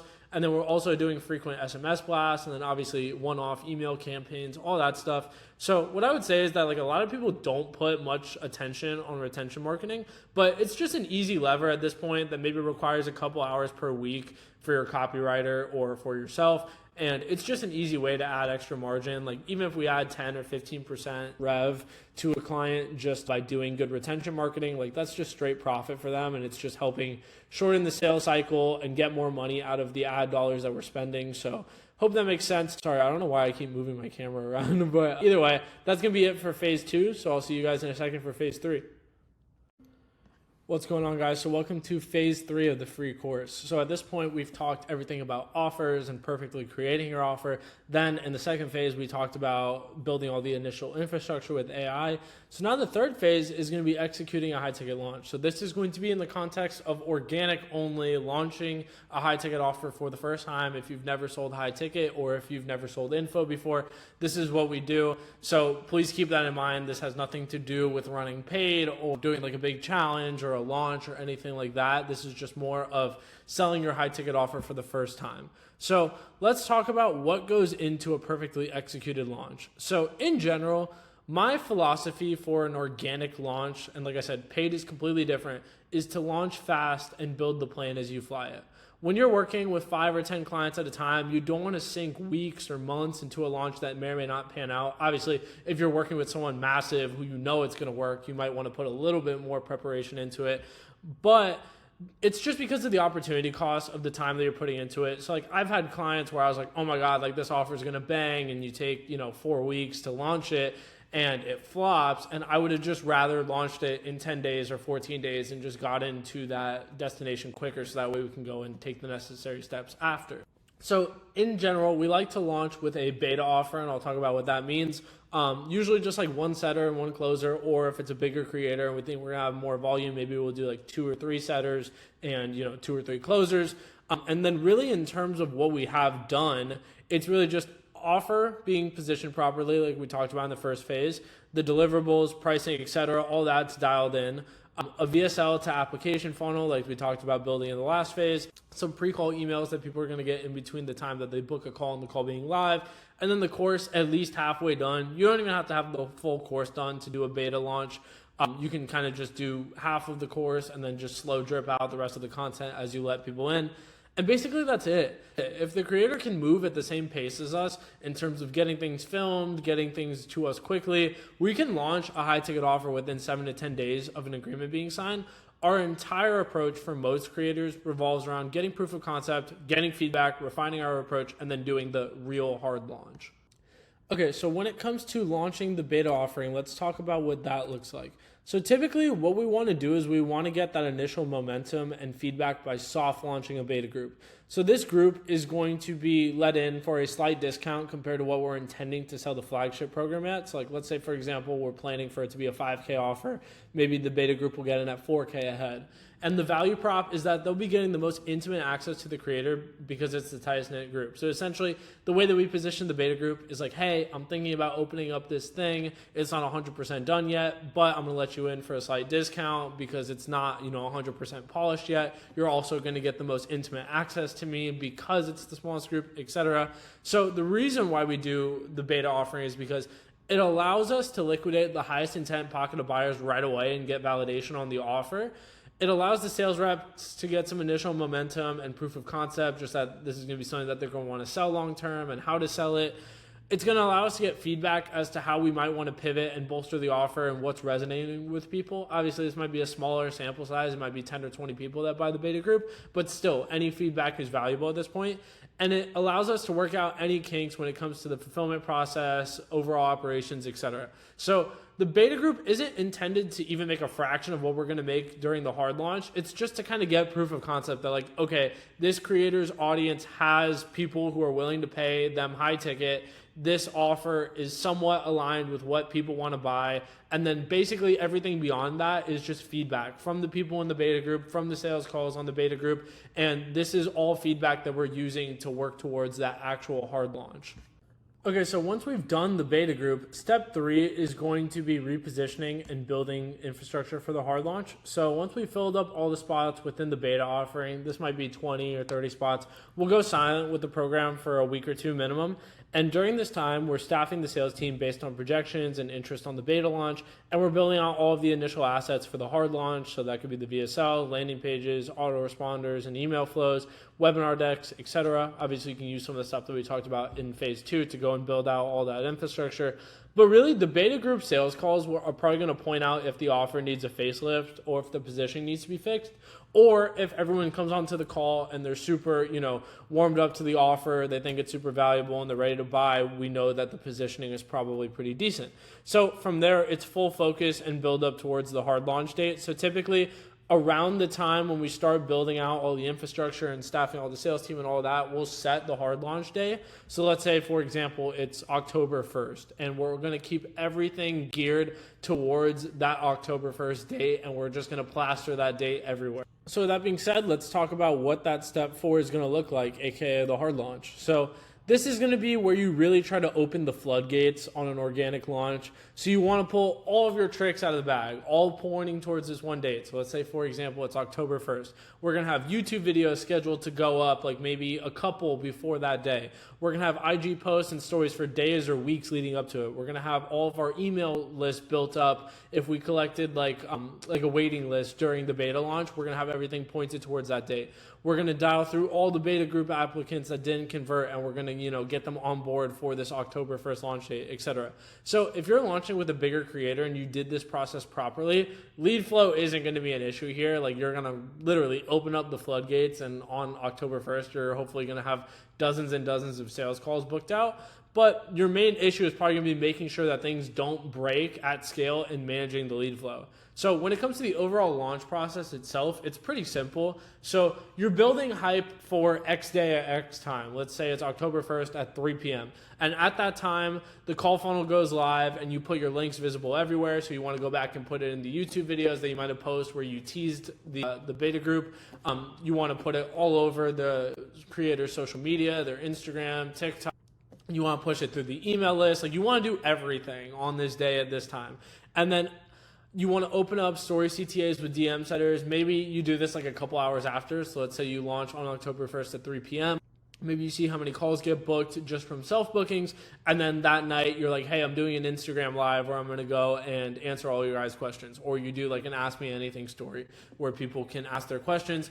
and then you can lead them to DM setters after that to get them on the calendar. And then, like I said, all YouTube videos with the links have been updated to the call funnel link, etc. So when it comes to the hard launch, like the actual launching isn't really that hard. It's kind of getting everything built out pre-launch, like building out the offer correctly, building out all the infrastructure, staffing the sales team. When it comes to the actual like launch, it's really not that hard. You just kind of make the links visible and just start running lead flow through the landing pages. But what I will say is a lot of issues are going to come up here, or potential issues can come up on the sales side. So this is why it's really important to have proper sales management, just to make sure that A, you actually hired enough people, B, everyone kind of knows what's going on and everything's not a mess, and then C, that you're actually quality checking all of the calls. So you want to be sure that, okay, even on a day where it might be super hectic and we're getting hundreds and hundreds of leads, that, you know, the setters are having, you know, proper conversations, and that the closers are actually, you know, handling all their calls properly and all this stuff. So this is what I'll say is like the launch on a marketing side isn't really that hectic when it comes to like an organic call funnel launching a high ticket for the first time. Obviously webinars, challenges, like all this stuff with paid is way more complicated, but just in the scenario I'm giving you, it's not that complicated to launch on a marketing perspective. It's more so on the sales side that's going to be really hectic. So let's talk about step 5, which is like your second win in a live event. So just like with the beta group, on that initial hard launch, you're going to liquidate the next pocket of high intent and ready to go buyers. So what I mean by that is on the beta group, those are probably going to be the people who are like super fans of the creator. Like they would have bought anything and everything and they're just ready to go. They don't even need like a full sales pitch. They're just kind of like, okay, I'm ready to pay. On the hard launch, you're going to have kind of the next group down, where it's going to be the people who, you know, they didn't act on the beta launch for whatever reason, but as soon as you launch and you push all your hype and all your eyeballs towards this one day and this one time, like, all right, I'm ready to go. But even if you absolutely crush the hard launch, there's still a lot more money to be made by moving down the totem pole and converting the people who have questions and hesitations before buying. So typically, we're going to plan to do a live event or a webinar around 7 to 10 days after the launch day, like the hard launch, to convert all of these people in mass. So typically, the reason why this strategy works well is you're still kind of riding the tailwind from the launch. People have been hearing and seeing a lot about the program and the creator lately. You can start to leverage how many people you've onboarded and any quick wins that might have happened with the beta group. So like, let's say, you know, we booked out hundreds of sales calls on the day of the hard launch and we're just now like opening up more spots. You can leverage stuff like that in the webinar. And then even if you took people in on the beta group, like a few weeks or a few months at this point from that day, they might have already started getting results already. So you already have proof of concept that the program works, and you can obviously talk about this on the webinar. So this third pocket of buyers is still relatively high intent, because you have to remember, in this scenario, we're still just working with organic leads. So we still want to capitalize on them quickly without making them take the initiative to book in a call themselves. So this is a principle overall that I'll be talking about later on in this course, but different pockets of people resonate and kind of are receptive to different things. Like, for example, the beta group people, these are the people who are like super fans of the creator. And then the people who bought on the hard launch maybe were like a notch below that. Like they trust the creator. They knew that they might be interested in the offer, but they just needed, you know, all the hype built up to actually go and convert.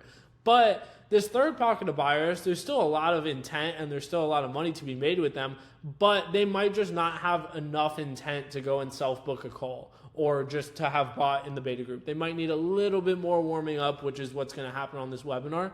So you can also tie a lot of urgency and scarcity into the webinar pitch when done properly. So for example, we can say that the founding group of members got in at X price or with X bonuses, and tonight is the final cutoff to get the same price and the same bonuses. So really, the entire launch is made up of the beta group, the hard launch group, and then finally the live event group. And within those three elements or pockets of people, you can easily collect hundreds of thousands, if not over 7 figures, if you have the right creator and the right offer positioning and kind of offer build out. So I hope that all makes sense. But I know you might be wondering, you just told me to run a webinar, but you didn't tell me anything about running webinars. Don't worry, that's in another phase of the free course that's coming up. This is just strictly about how to do an organic launch for the first time you or your creator is selling a high ticket info product. So we're gonna get to all the webinar sauce a little bit later in the free course.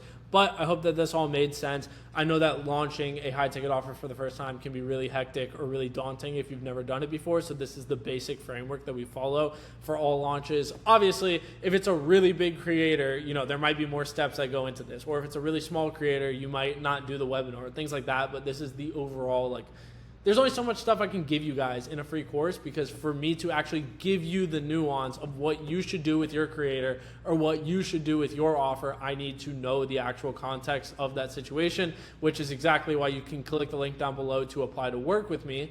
But in terms of overall advice that I can give to the masses, this is the process that we follow. So I hope you guys found this valuable, and I'll see you in the next phase of the free course very shortly.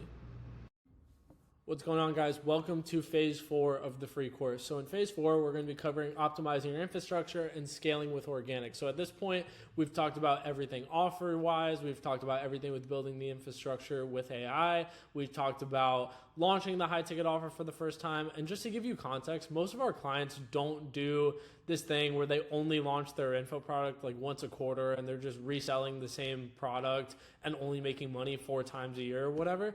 We're more focused on getting our offers to print on evergreen. And with that being said, the goal is always to scale with paid ads. I've kind of become way more set in my mindset now where it's every single info product should be built from day one to scale with paid ads. And that comes back to a lot of what we talked about in phase 1, where it's how can you position your offer from day one to be in the right niche with the right positioning, selling to the right person and ICP that can actually scale to cold traffic. But with that being said, there's still a lot of value in maximizing the amount of money that you're making from organic, because at the end of the day, if you can't even get your infrastructure and your systems to be efficient with organic traffic, it's only going to get worse when you start running colder lead flow through it. So that's kind of the entire premise around this entire phase is we're trying to maximize organic just to get our operations running super efficiently. But the end goal is to always to scale with paid traffic, but we want to be sure that everything is built out as efficient as possible to liquidate our organic traffic before we start supplementing traffic with paid ads. I hope that makes sense. But let's get into step number 1, which is understanding how to scale with only organic. So the only way that you can actually scale organic, and what I mean by scale organic is just make more money off of your organic following without incorporating ads, is there's only really 2.5 options. So option number 1 is just to get more leads, which is just posting more content, posting better, higher quality content, long form stuff like that, which I'm not going to talk about in this. It's not my expertise, and it's also just pretty self-explanatory. Just post more content that's actually going to convert. But with that being said, you can definitely be posting the wrong content, but I don't want to get into that just because it's not my expertise. But that's option number 1, which is just getting more leads. And option number 2 / option 2.5 is to just make more money off of your existing leads and speed up the buying cycle of your existing leads. So I'll give you an example. So example number 1 is after dialing in all of your infrastructure, you get your revenue per call booked to $500 a call. So to do 100K a month, your goal is now 200 calls booked per month, which is 7 per day. So to achieve this, you can post more content. You can use strategies like lead magnets.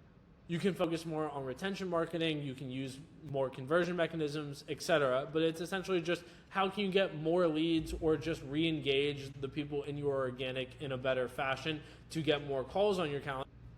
So let's talk about this second example here, which is, let's say, for example, you know that somehow you have a magic crystal ball and you know that your offer is going to have 200 customers this year at 5K a pop, which is $1 million in rev.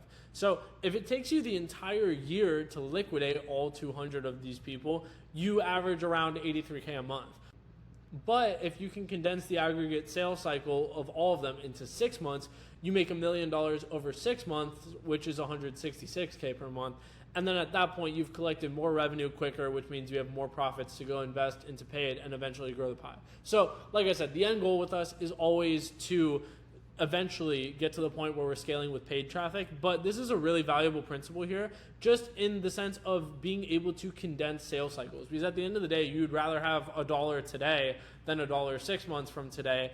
And the whole point of this is, if you can speed up the buying cycle for people, especially on paid traffic, it's going to make your ads way more profitable, way quicker, which allows you to scale quicker. And we'll talk about this in later phases, but I just want to kind of bring up both of these principles, which is number one, just knowing the numbers here in terms of your revenue per call booked, and then figuring out how to get more calls on the calendar.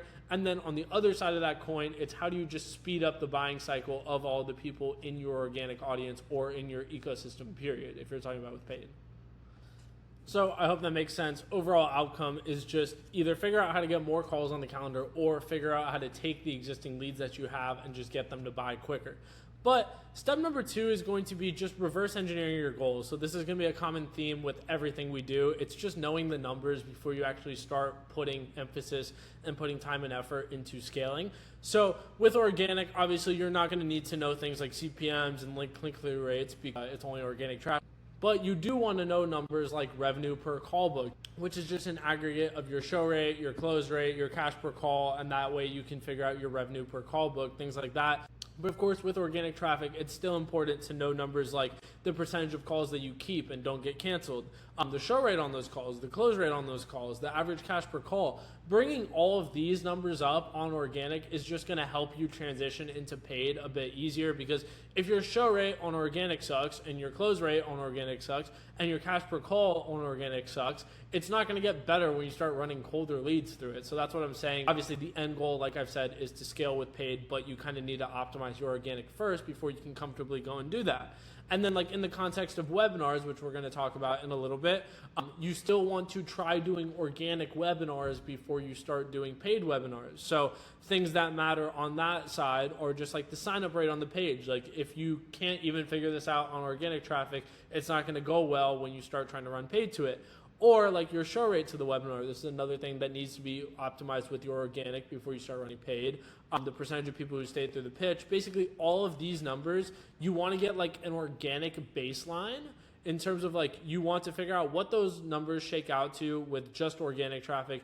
You want to get those numbers as high as possible before you start running paid traffic through it. So your clarity about your goals and the bottlenecks within the business are always somewhere in these numbers. Like if you can't figure out why it seems like your offer is hitting the same ceiling every single month, maybe you need to go map out these numbers in terms of how many calls did I have on our calendars this whole month? What percentage of those calls did we cancel? What percentage of those calls showed up? What percentage closed? What was our cash per close? How much money do we make off of downsells? Like all of these stats are super important at scale just to make the most out of organic, but then like I keep saying, to actually be able to transition into paid. So your numbers are always going to tell you about the probability of hitting your goals and if they're even possible to hit, what's holding you back from hitting them, and the root cause of why that is happening, and then exactly what to do and what to change to get over these bottlenecks. And then when you understand the process fully and you're able to identify clear bottlenecks, like, okay, my show rate is too low. What can I go back and do in the customer journey, like we talked about in phase number 2, to help get my show rate up? Or our close rate is low. What can I do in the beginning of the funnel to help educate people, overcome objections, build certainty, all that stuff? So that's what I was saying in phase 2. It's really important that you understand the entire customer journey, so that way when you see bottlenecks within your offer, you're able to go back and figure out what needs to be fixed to get those numbers up. And this kind of leads into step number 3 when it comes to scaling organic, is just iterating and optimizing on everything until you're within KPI across the board. So let's say you go back here and you're like, okay, I want to be keeping 80% of my calls. What can I do in the triaging process and the setting process to not only attract more qualified leads, but also be sure that we're not disqualifying anyone who actually might be able to buy one of our offers? And then, okay, I want my show rate to be 60% on organic before I start running paid to it. What can I do to get my show rate up? I want my close rate to be 40% on organic before I start running paid to it. What can I do to get my close rate up? I want my average cash per call to be $3,500 per close before I start running paid to it. What can I do to get those numbers up? So Essentially, what you want to do is iterate and optimize on all of these big statistics until you're within KPI across the board. And that's going to be kind of the prerequisite before you can actually start scaling with paid. So, like, let's say your calls booked per day. If you want to get this number up, like on a VSL funnel, you might need to look at the VSL engagement rate, the application stats, all that stuff. I can talk about the VSL engagement rate a little bit later, but then the application stats, you're going to want to go back to the prior phases where we were talking about how to properly optimize your application. And then for like a DM funnel, you might want to monitor the lead to call booked percentage and go back and look in the process of what your setters are saying to see if we might be able to get more calls booked on the calendar or higher quality calls booked on the calendar, etc. But either way, you're always going to have some kind of KPIs when it comes to actual volume of calls on the calendar, which is obviously important. But then that's like your front end stats.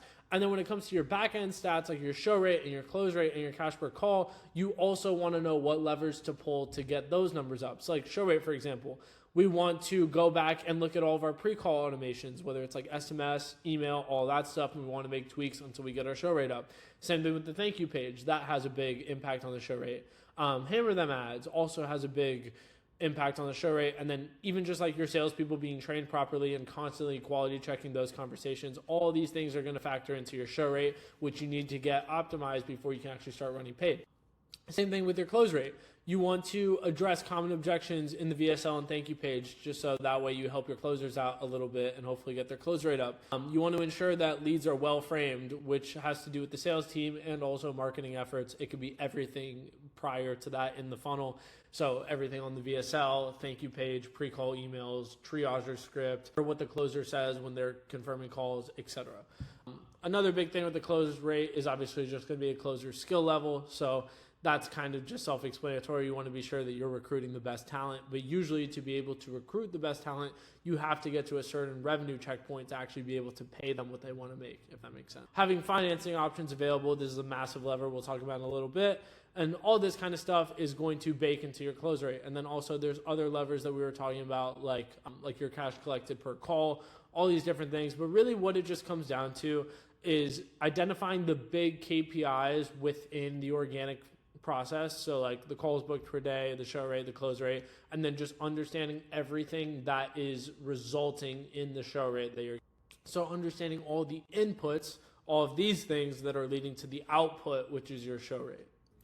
Okay, so step number 4 when it comes to maximizing your organic revenue is to put a bigger focus on retention marketing. We're going to talk about why. So the importance of retention marketing honestly can't be overstated, because you have to think about the average sales cycle for a high ticket info product. It can be weeks or months or years.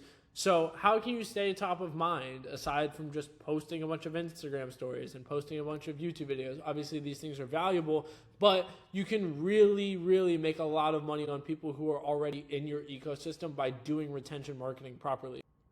So I was talking about this earlier, but we'll obviously do campaigns for our clients. We'll do contextual flows. So these are all like trigger based, like, okay, the lead didn't show up to the call or they didn't show up to the webinar, stuff like that. We'll obviously do SMS blasts, and that'll account for a good chunk of revenue. And then obviously we'll also just push new offers and events to our email list and our SMS list. So if we launch like a new low ticket product or we're doing a webinar, like all of that kind of bakes into retention marketing. Because if you don't actually manage your list properly, when you go and start running webinars later down the line, if you've never emailed your list before, you're not going to have good deliverability. The people that you've collected emails from are never going to have gotten an email from you before. So your whole list at that point is kind of worthless. This is a mistake that I see so many people make, where they'll be like, oh yeah, like I have 40,000 emails that I've collected over the past 2 years, but I've never emailed them once. It's like, honestly, that list is like basically close to worthless. Obviously there is things that you can do to warm up that list and still get deliverability to those people. But it would have been a lot better if you were just consistently doing retention marketing for the whole time that you were getting those emails. So that way we can just smoothly start pushing them to webinars or to the other offers that we're launching, etc. So I just wanted to pull someone from Hyros to kind of illustrate this concept. So this lead came into our ecosystem on, May 12th. And they ended up buying on July 26th. And that's after all of the things that we do to help condense sales cycle. We have emails going out for this client almost every single day. We run webinars almost every single week. This person was probably getting hammered with ads because they were clicking so many of them. And it's like, even then, it took almost 3 months for this person to buy. So that's kind of just illustrating what I'm saying is true. Like, the sales cycle for high ticket info products is weeks, if not months usually. And you can obviously get this feedback from your closers and from your sales team. But if you know that the sales cycle for your product is weeks, why wouldn't you be following up with people for free via email, SMS, etc.? So thanks to AI, doing retention marketing for our clients has never been easier. I was talking about this a little bit earlier, but we've built bespoke models for each client that is trained on their speech patterns and tonality, their unique story, client wins and their client stories, mental models, and offer specific details that are just really like tied into the business model. Different styles of emails that it naturally varies on, like I was talking about earlier, and literally every single nuance about them that is on the internet, because we can quite literally just paste in their YouTube content. And we're using AI to write all the contextual flows when giving templates. So like if I have a template for, okay, this is exactly what the email flow should look like post-webinar, I can give that to AI and have it write up a draft for me. Evergreen flows and autoresponders. So these are usually just really long autoresponders that we're adding onto over time, daily campaigns, etc. Obviously, this tool here is Poppy, which I left a link down for you guys below to join Poppy and try it out. But this is something I'm using quite literally on a daily basis.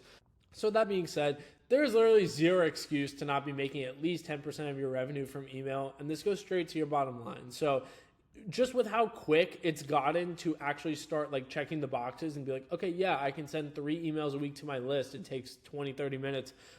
This opens up a lot more time and headspace for you to actually do it at a higher quality. So it's like, instead of sending like these cookie cutter emails, you know that because you're having AI help you do some of the legwork, you can put more of your effort and more of your emphasis onto the actual strategy for your retention marketing, or you could just hire someone like us to do it for you. But either way, there's no reason to not be making at least 10% of revenue from email. And these are like numbers that I'm actually pulling from our clients, not just numbers I'm just pulling out of thin air. And again, go straight to your bottom line. Literally, if you can add 10% revenue to your organic efforts just from doing retention the right way, you can literally just take all of that money that you made extra off of retention and go and put that into ads and help you scale even further. So you see why having all of this stuff built out properly on organic, like I keep saying, if you are able to do this well on organic, it's only going to make scaling with paid so much easier, because so many people ask me like, okay, I want to start doing ads, but they've never done any of this right before. And it's like, it's such a bigger learning curve. Whereas like, if you can just learn how to do it properly on organic, when you start running ads to it, it's going to make everything so much easier and so much smoother. And you're going to be so much more profitable so much quicker because you dialed in all of this first with your organic. Okay, so step number 5 is more of a principle rather than a tangible thing, but you just have to understand that little tweaks at scale make a big difference. So the first thing I want to talk about is maximizing customer LTV. So especially when you start scaling to paid traffic, I feel like I'm a broken record here, but the real focus here is that you want to build everything on organic so that way you can smoothly transition into paid. But even just boosting your LTV from 3K to 4,200 by charging a continuation is literally a 40% increase. So this gives you a higher margin on organic. It gives you a higher tolerance for rising cost per acquisitions when you start running paid, etc. So how do you actually maximize LTV of your customers?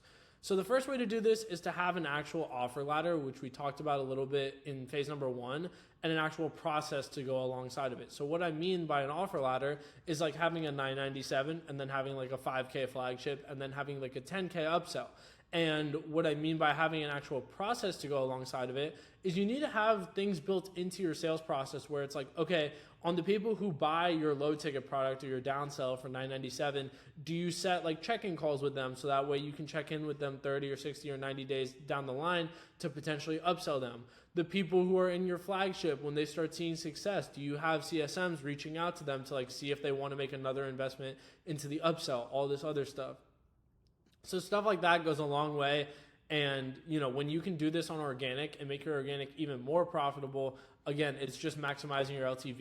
And one really cool thing with info is, especially when you're on only organic, your profit margins are already really high, but when you can boost your LTV even further, like I've seen guys make crazy amounts of money on just organic just because they're selling to their customers 2 or 3 or 4 times over. They're not just selling them once at 5K. They're able to sell them continuation and upsells and masterminds and all these other adjacent services. Another thing that we're talking about is continuation. So I think that every single info product should have a limited time frame, and B, continuation. So what I mean by that is you don't want to sell lifetime access to your info product for $5,000. It's just, on the consumer side, it's going to give them no urgency to actually take action because they have lifetime access.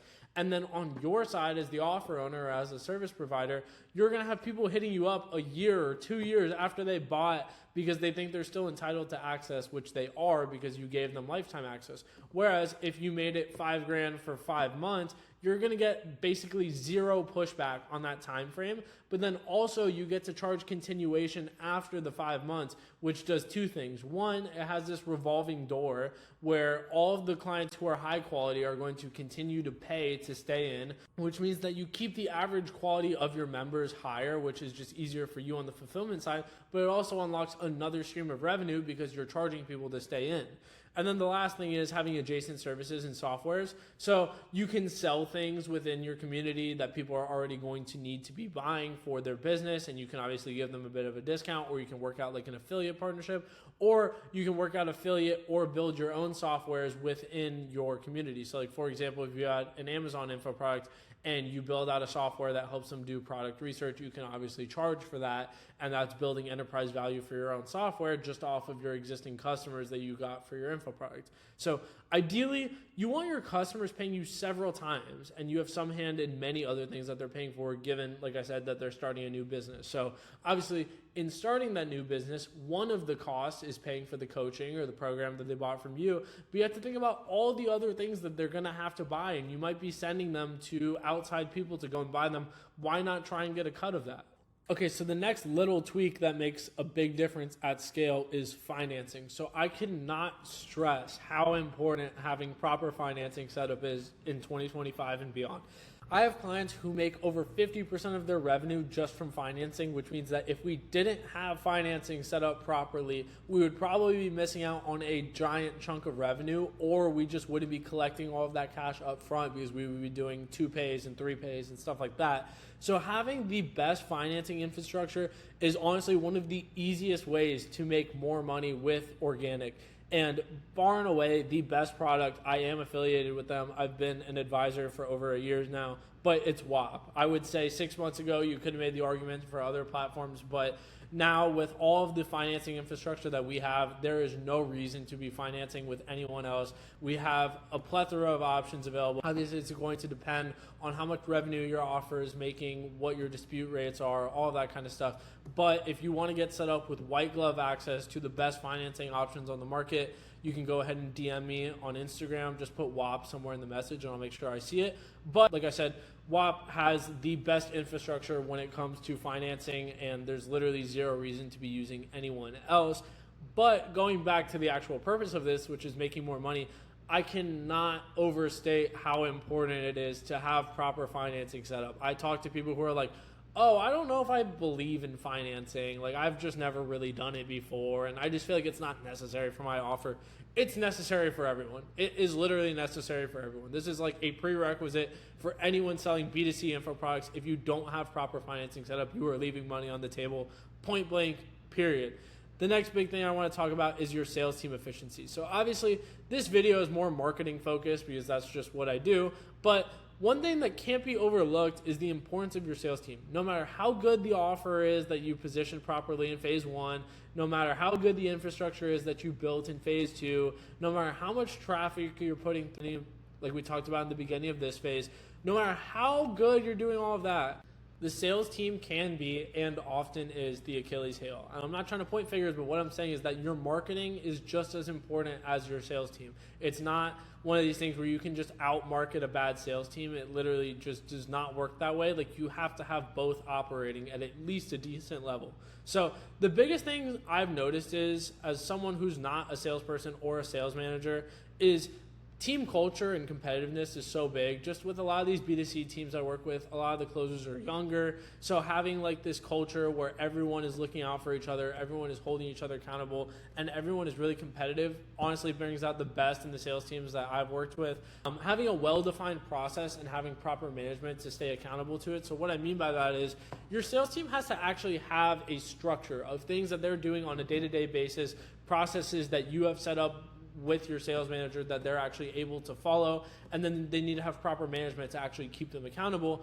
And then the last thing, and this is just more general, is just having high standards, and this is team-wide. So like, for example, if the offer owner is always slacking, like saying that he's going to post this thing and he never does it, saying that he's going to run this webinar and he never does it, it's just going to spill over onto the sales team.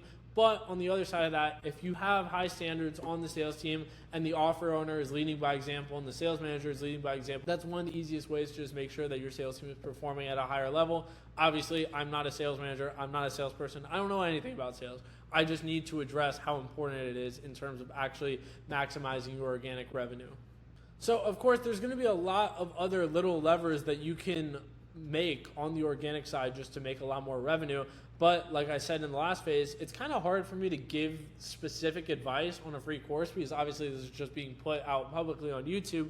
But if you want to have me kind of look over everything you're doing within your business and just help you identify bottlenecks, help you identify quick ways to help you scale, if you've been hitting the same revenue ceilings over and over for months on end, you don't know what to fix and you don't know how to fix it, go ahead, click the link below and book a call to work with me. You'll be speaking with me directly, and I'll just give you a free consultation of everything I see within the business, and we'll basically just do an audit together and help you figure out what the next steps are to help you scale to the next level with your info product. Cool, so shameless plug is out of the way. Let's get to step number 6, which is once you feel like everything is sound operationally and within KPI, it's time to add new conversion mechanisms. So most funnels, especially on organic, do have an inherent ceiling, and let's talk about why. If you're running all of your leads to one funnel, there's a massive segment of people who just aren't receptive to that funnel and want to be educated or sold in another way. So, example, they're not committed or serious enough to book a call. They feel like it's like intimidating to, book in a sales call. They're scared of being hard sold. They're scared of getting on Zoom. I don't know. But they would sit on a webinar for an hour because it's less friction to them and they don't have to, speak to anyone face to face. They can kind of just like sit behind their laptop and hear the pitch and learn about the offer and potentially convert after. You're going to find so many people where, like, let's say you've been running just a call funnel for 6 months and you run your first webinar finally, you're going to find so many people who have been in your ecosystem for months and they just didn't convert until you did the webinar. And it's exactly for this reason. So after 60 to 90 days of running one funnel on organic, everything should basically be within KPI. And if it's not, that's another issue that you probably need to address as the operator or as the offer owner. But at that point, most things you do, aside from just pushing more volume through that funnel, is going to make marginal improvements. So what I mean by that is, if you have everything on your call funnel built out the right way and your show rate is good and your close rate is good and your cash per call is good, it doesn't make any sense to just keep perfecting this thing that's like at an 8 or a 9 out of 10. It makes way more sense to go and put your effort and your energy into a new conversion mechanism. So with that being said, once you reach that point, it's time to start creating new conversion mechanisms and new funnels to start running your existing lead flow through and start making more money from different funnels. So that's exactly what we're going to be covering in the next phase of this free course. So I'll see you in phase number 5 in just a minute. All right, guys, welcome to phase 5 of the free course. So at this point, we've talked about everything from designing your offer to building your initial infrastructure to launching your high ticket offer. And then we talked about optimizing and maximizing your organic revenue. And now we're going to talk about adopting a multi-funnel approach and adding new conversion mechanisms. So step number 1 is let's talk about why this is even necessary. So especially with paid traffic, but just in general, if you have all of your eggs in one basket and you're relying on one funnel to feed your entire business's revenue, you're going to have some volatility. And like I said, everything in this video is kind of geared towards one day transitioning into paid traffic because that should be the end game for all of you. But especially with paid traffic, when you get to the point where you're spending 10K plus a day on one funnel, you're going to see volatility. You're going to see days where your cost per result is through the roof. You're going to see days where your lead quality sucks. And if you don't have any other profitable funnels running, you're kind of living and dying by that one funnel. Whereas like when you have multiple profitable funnels running at the same time, it's like a plane that has two engines. You're diversifying risk in case one of them blows out, you're not, dead in the ground. But having multiple running in tandem usually leads to overall better performance. And like I said, that way, if one of the funnels is failing, you're still alive. But in a more practical sense, let's say that you're running call funnels and webinars in tandem. And this is like what we have every single one of our clients running at a base level. And then everything beyond that is after these two. But the call funnel is going to attract people, obviously, who buy right away on the call, but plenty of people who are still on the fence. And then the webinar is going to attract people who obviously buy on the webinar then and there. But a lot of people don't want to act then and there and they need more time. But because you're running both funnels, you're going to have people who get retargeted from the webinar by the call funnel, and then those people are going to convert. And then the other way around, people on the fence from the call funnel are going to show up to your webinars and convert. So the more funnels you add in, the more it just multiplies this effect. And when done properly, obviously, not only are you going to have better performance across the entire portfolio of funnels, but it's going to diversify your risk further on each of the individual funnels.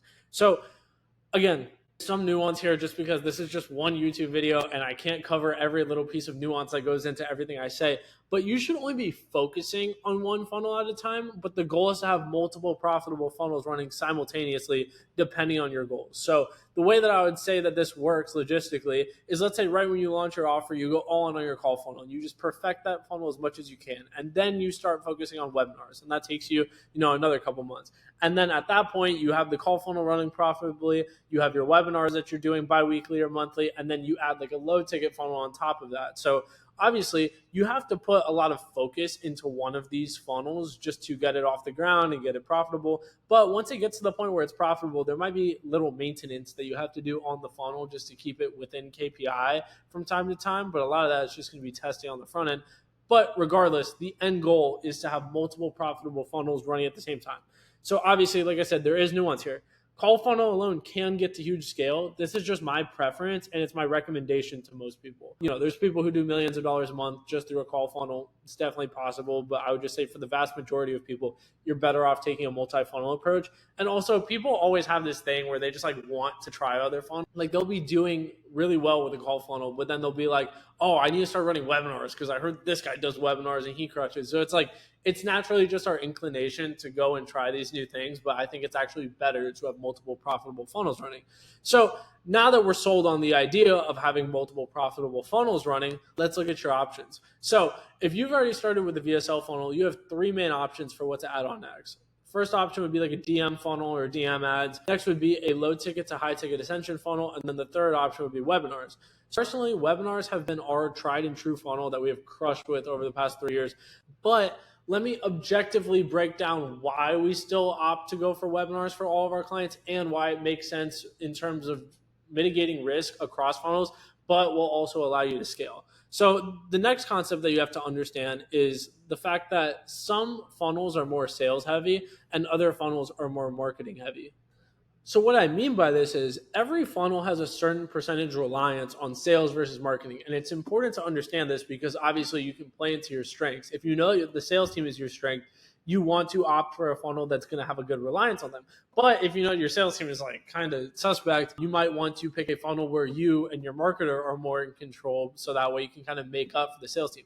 Of course, people would make arguments as to the skew per each funnel, but here's just my opinion. Again, I'm just one guy, but I would say that call funnels are right around 50-50 in terms of marketing versus sales. I would say about 50% of your success is dictated by marketing, and then the other 50% is going to be dictated by sales. DM ads are like 20% reliant on marketing and like 80% reliant on sales. And the reason why I say that is because there's no like VSL usually involved. It's literally just the ad and the messaging in the ad, and then it's just straight to a DM setter. So it's like the DM setter is a huge linchpin in that entire call funnel. You have sell, and then you have everything in the application. Then you have all the pre-call stuff. Whereas it's like the DM funnel runs so much through your setters. I would say low ticket to high ticket is around 75% marketing and 25% sales. So if the offer on your low ticket to high ticket funnel isn't done properly, or if the sales page isn't written well, or if the ads aren't done well on the front end, all these different things, it's one of those funnels where if you're a really good marketer, you lean into that. But if you're a little bit newer to those funnels, you really are not going to have the best time with it, just because you don't get these like quick feedback loops like you do with a call funnel. Whereas it's like with a call funnel, you have your setters speaking to people every day, you have your closers speaking to people every day, and you can use that feedback to go and iterate on the front end. Whereas like if you have a low ticket to high ticket funnel and things aren't dialed in on the front end, you're just never going to know, because you're just going to be getting really bad cost per purchase and you're just going to be wasting a lot of money. So that would be my, hypothetical split in terms of marketing to sales ratio on the low ticket to high ticket funnels. And I would say webinars are around 60% marketing and 40% sales. I would say that webinars, just because of the inherent process, which we'll get into in a little bit, it is a little bit more marketing heavy. But what I would also say is it's not so marketing heavy to the point where it's like you need to be an amazing marketer to make webinars work. I would just say that there's a lot of steps involved. So here's why I love webinars. It's because it's a fluid funnel that allows you to lean into most people's strengths, and it's just relatively easy to see success with webinars. So what I mean by this is a call funnel is a good example of like a fluid funnel, whereas it's like, if you have really good crafty setters and closers, they can kind of buy you out of some of your mistakes that you might be making on the front end. Like if the VSL isn't 100% optimized, or the messaging, the ads isn't 100% optimized, if you have setters and closers that can get stuff done, you're still going to see decent success with it. Same thing with webinars. Like the presentation doesn't have to be the best, the landing pages don't have to be the best, the pre-call stuff or the pre-webinar stuff doesn't have to be the best.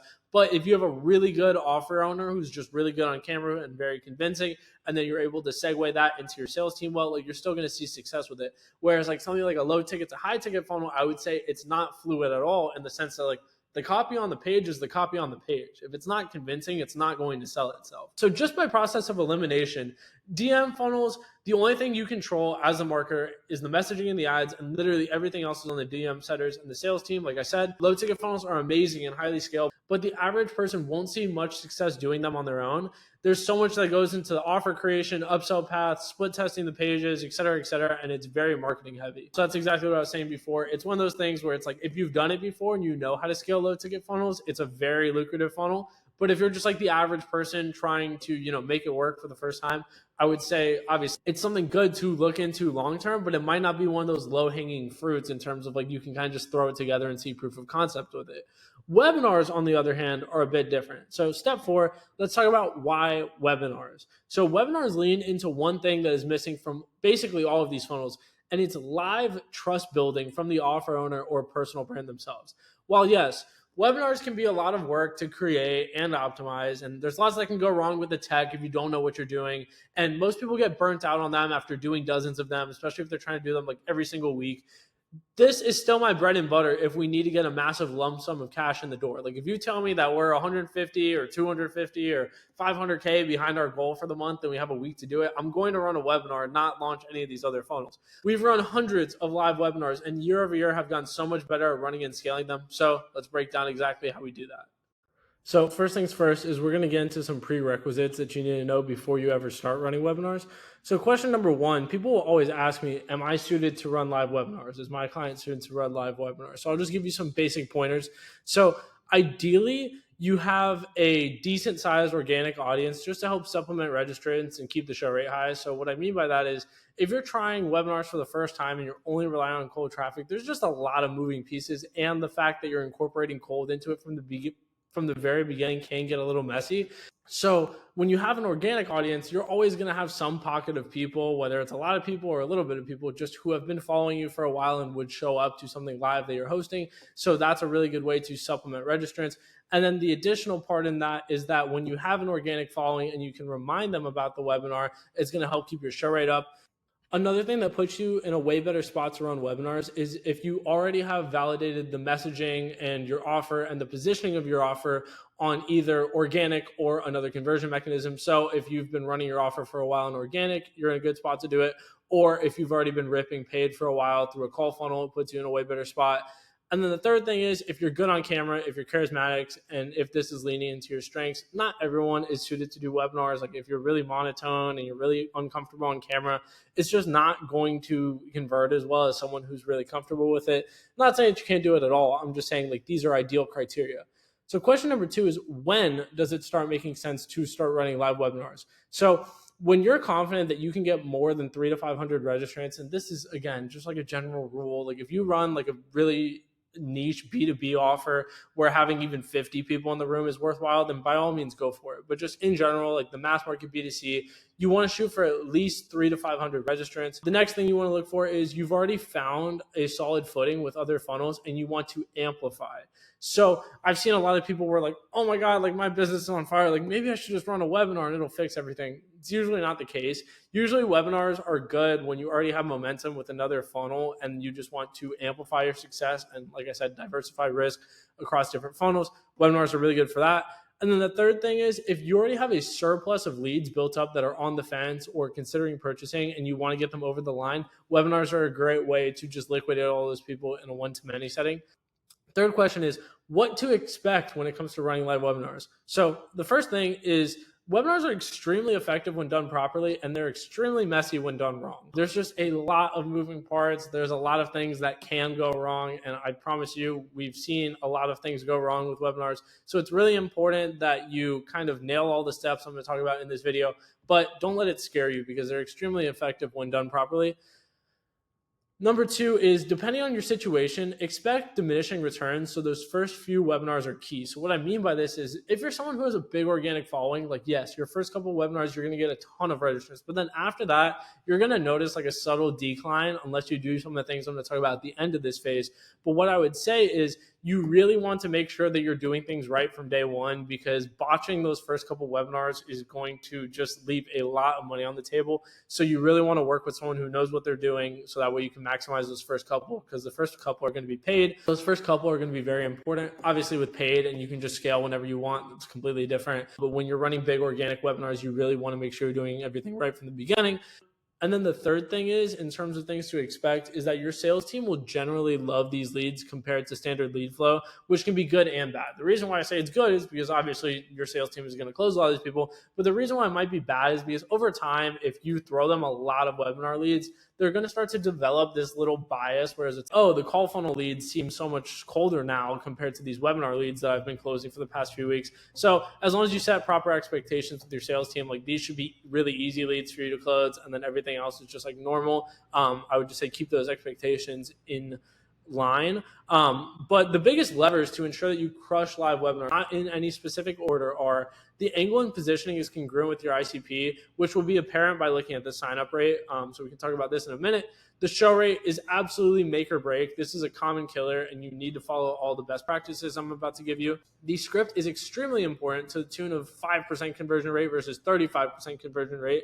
So yes, it matters that much. In terms of having a script that's not so great and having a script that absolutely crushes, I would say like it makes a massive difference in your conversion rate. And then making sure that you actually capitalize off of the no-shows and post-webinar leads will really make or break your success with live webinars. Obviously, you can still be profitable. You can still see success even if you don't have those best practices dialed in. But this is how you have the really big webinars, is when you can capitalize on the no-shows and the post-webinar registrants. Now that we've went through the prerequisites, let's go into what it looks like to actually launch your first webinar funnel. So when it comes to the traffic side of things, on the organic side, we're going to recommend that you post around 3 to 5 days before the webinar. You could go up to 7 days, but what I would say is that it's going to be a sliding scale in terms of the closer that people sign up to the webinar to the date, the higher the show rate is going to be. So I would say just plan to go harder within those 3 to 5 days. And you want to post very frequently within that 3 to 5 day window. So like ideally every single day. And then on email and YouTube, we're going to plan for a consistent push like 3 to 5 days out. So if you post that YouTube video that's plugging the webinar like 5 days out, you'll see consistent signups throughout that entire 5 day period, just because YouTube is kind of like more of a slow drip. And then email, same thing. We're just going for high frequency 3 to 5 days out. With paid traffic, we're going to start running paid around 7 days out, and we might start earlier if we have a lot of spend to get through, just because it gives us more time to pivot. And like if the first batch of ads isn't working, we have other ads on ice, etc. When it comes to the sign up page, your goal is going to be like a 25% opt-in rate on paid. I would say for organic, you want to be around double that. So like 40% is realistic. I've even seen it as high as like 55, 60%. And then, like I said, your goal is going to be to get 300 to 500 registrants minimum.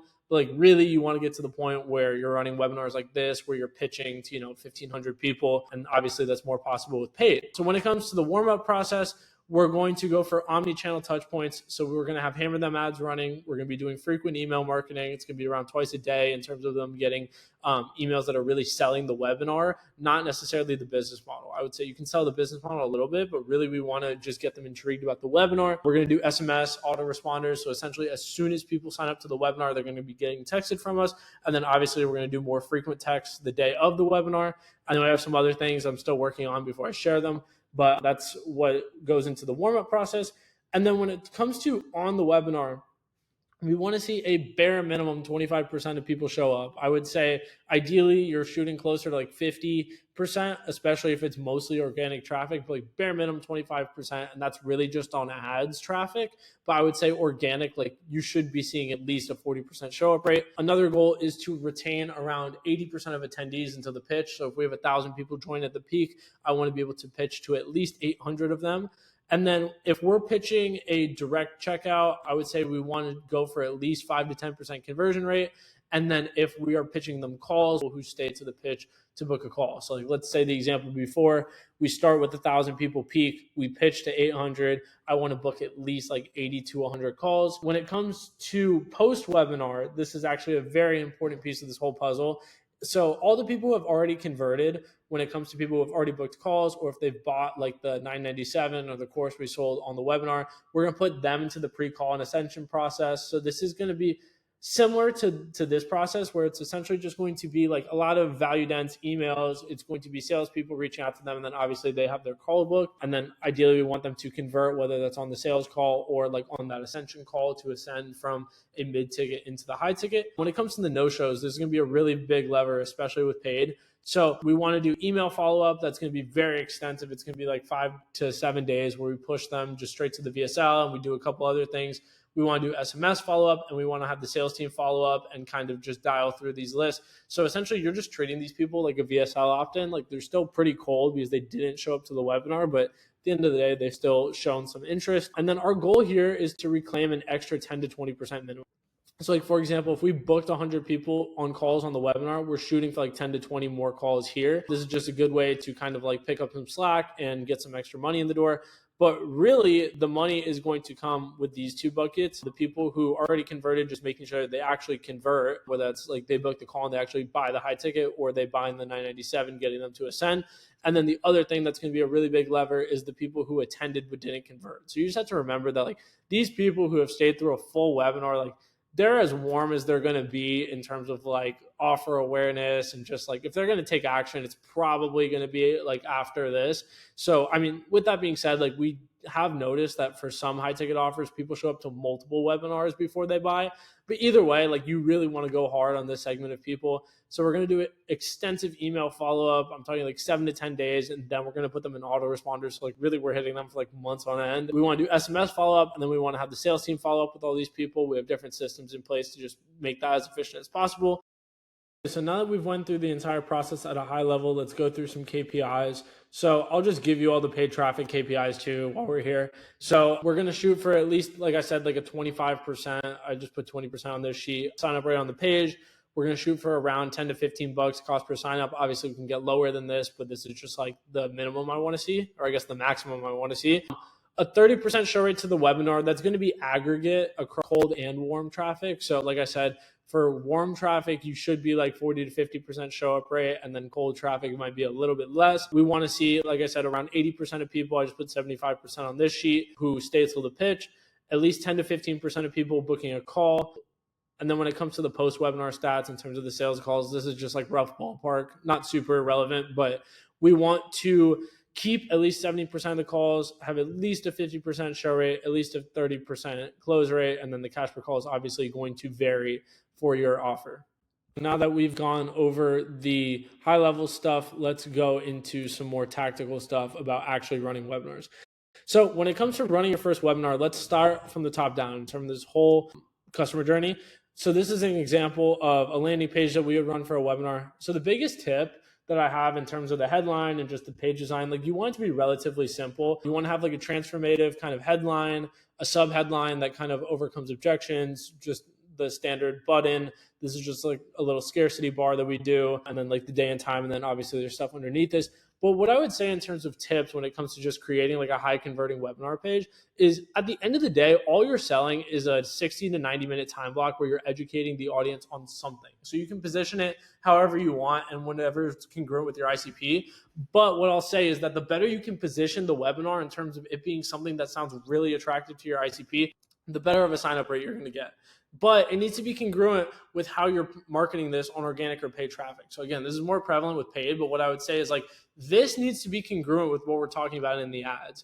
But I'll give you a idea when it comes to positioning. So like a really lazy way of positioning a webinar is just like how to make 10K a month on Amazon. So at the time I'm recording this, it's September. So let's just say hypothetically that I was running like a Q4 Amazon webinar, and I could say, Q4 is 30 days away. Here's how you can learn how to capitalize on the biggest season of the year for Amazon sellers. So if I were to position the webinar that way, all the ads, emails, webinar deck, and pitch would all need to be congruent with this. But all I'm saying is that just because you have X, headline for your offer standard, you can position the webinar however you want. And remember, it is like a live event, so you can make it a bit more exciting. You can make it a bit more tailored to current events, things like that. The better of a job that you can do with positioning, the better sign up rate you're going to get. And then obviously the page just needs to be built properly. But yeah, just put some thought into the positioning. You can essentially airbend the webinar however you want.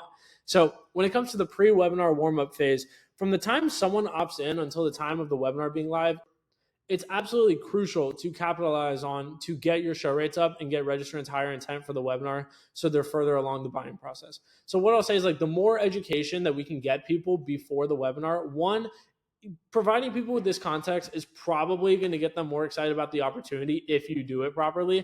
So what I mean by that is it's going to get the show rate up and the intent up, which both benefit what we're trying to do. So when it comes to the hammer them, where we basically are getting the viewer to ask the question, like, what is on this free class? Like, why are people so crazy about it? Like, why are people like raving about it? The next thing that we're going to talk about in the hammer them ads is kind of like common objections and misconceptions about the opportunity.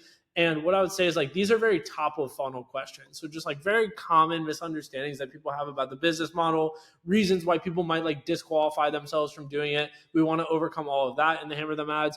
And then I would say just like general awareness and authority content about the personal brand. So anything we can do to kind of build up their results, to build up student results, like all that stuff. Those are the kind of things that we want to sell people on before the webinar. So for the email marketing, we're going to do around 1 to 2 emails per day minimum. And what I would say for the content is it's kind of the same thing here in terms of overcoming things that people might be wondering about when they're like barely aware of the business. So you just want to assume that people don't know much about the business at all, and you're kind of convincing them more about the model and the webinar than any more like middle or bottom of funnel questions, if that makes sense. Like those are kind of the questions that come up on sales calls, whereas like the stuff that we're trying to answer here is more about like people who have just heard about the business, like giving them basic education and selling them on the model and the webinar at the same time. For the SMS, we're going to do at least 1 per day just to keep the line of communication open. So we can ask them questions here. We can be like, hey, have you looked into something similar before? Have you invested in properties before? Like whatever's contextual to the offer. We can also push them to YouTube videos and stuff like that just to move them further down the funnel. So pretty straightforward on the pre-webinar stuff. Now let's get into the webinar script framework. So I'm not going to give you guys like an actual principles that go into each element of the webinar, just because one, I don't want to give that away for free if I did have a template. And then two, there really isn't a template for the perfect webinar. There's so much nuance that goes into crafting the perfect webinar. And it's so much more than I could ever give you on a free course. I would say that if you want us to consult on your webinars, help you build them, obviously you can just work with us.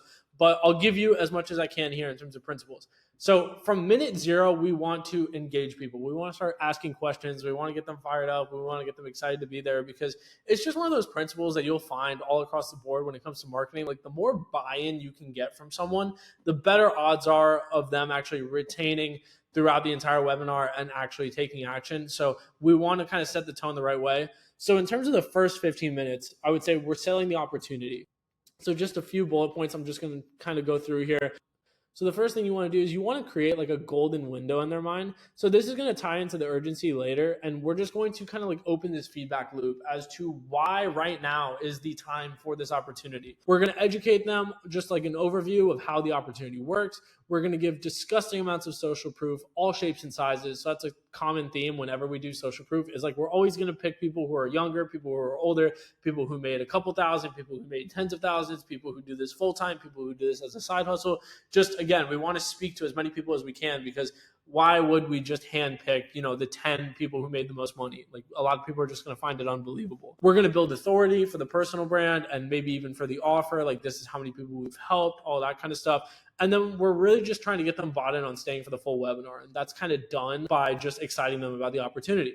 So in minutes 15 through 45 is going to be primarily centered around education. So unironically, we just want to flood them with value here. Like, I know people think that webinars are like this really well-crafted pitch, and like it is to an extent, but what I would say is like, it's one of those reciprocity things where it's like, if you give people a lot of information and you just really seem like an authority on the webinar, like it really just helps them convince themselves that you are the person to learn this from. The next thing is, we really want to create as many aha moments as possible. And these are just dopamine loops firing constantly. So we want them to feel like every couple minutes that they're like either getting closer to an outcome, that they're learning something new, that they're learning something that the general public doesn't know. Like, all these different things are only going to like stimulate them in the right way. We want to get constant micro commitments and clarifications from them. So like, for example, if you're going through like a step-by-step process of how the business works, we just want to like after every step be like, hey, does that make sense? Like, doesn't this seem easy? And just kind of like reinforce this thing to them gradually, that it is possible for them, that people are seeing success with this,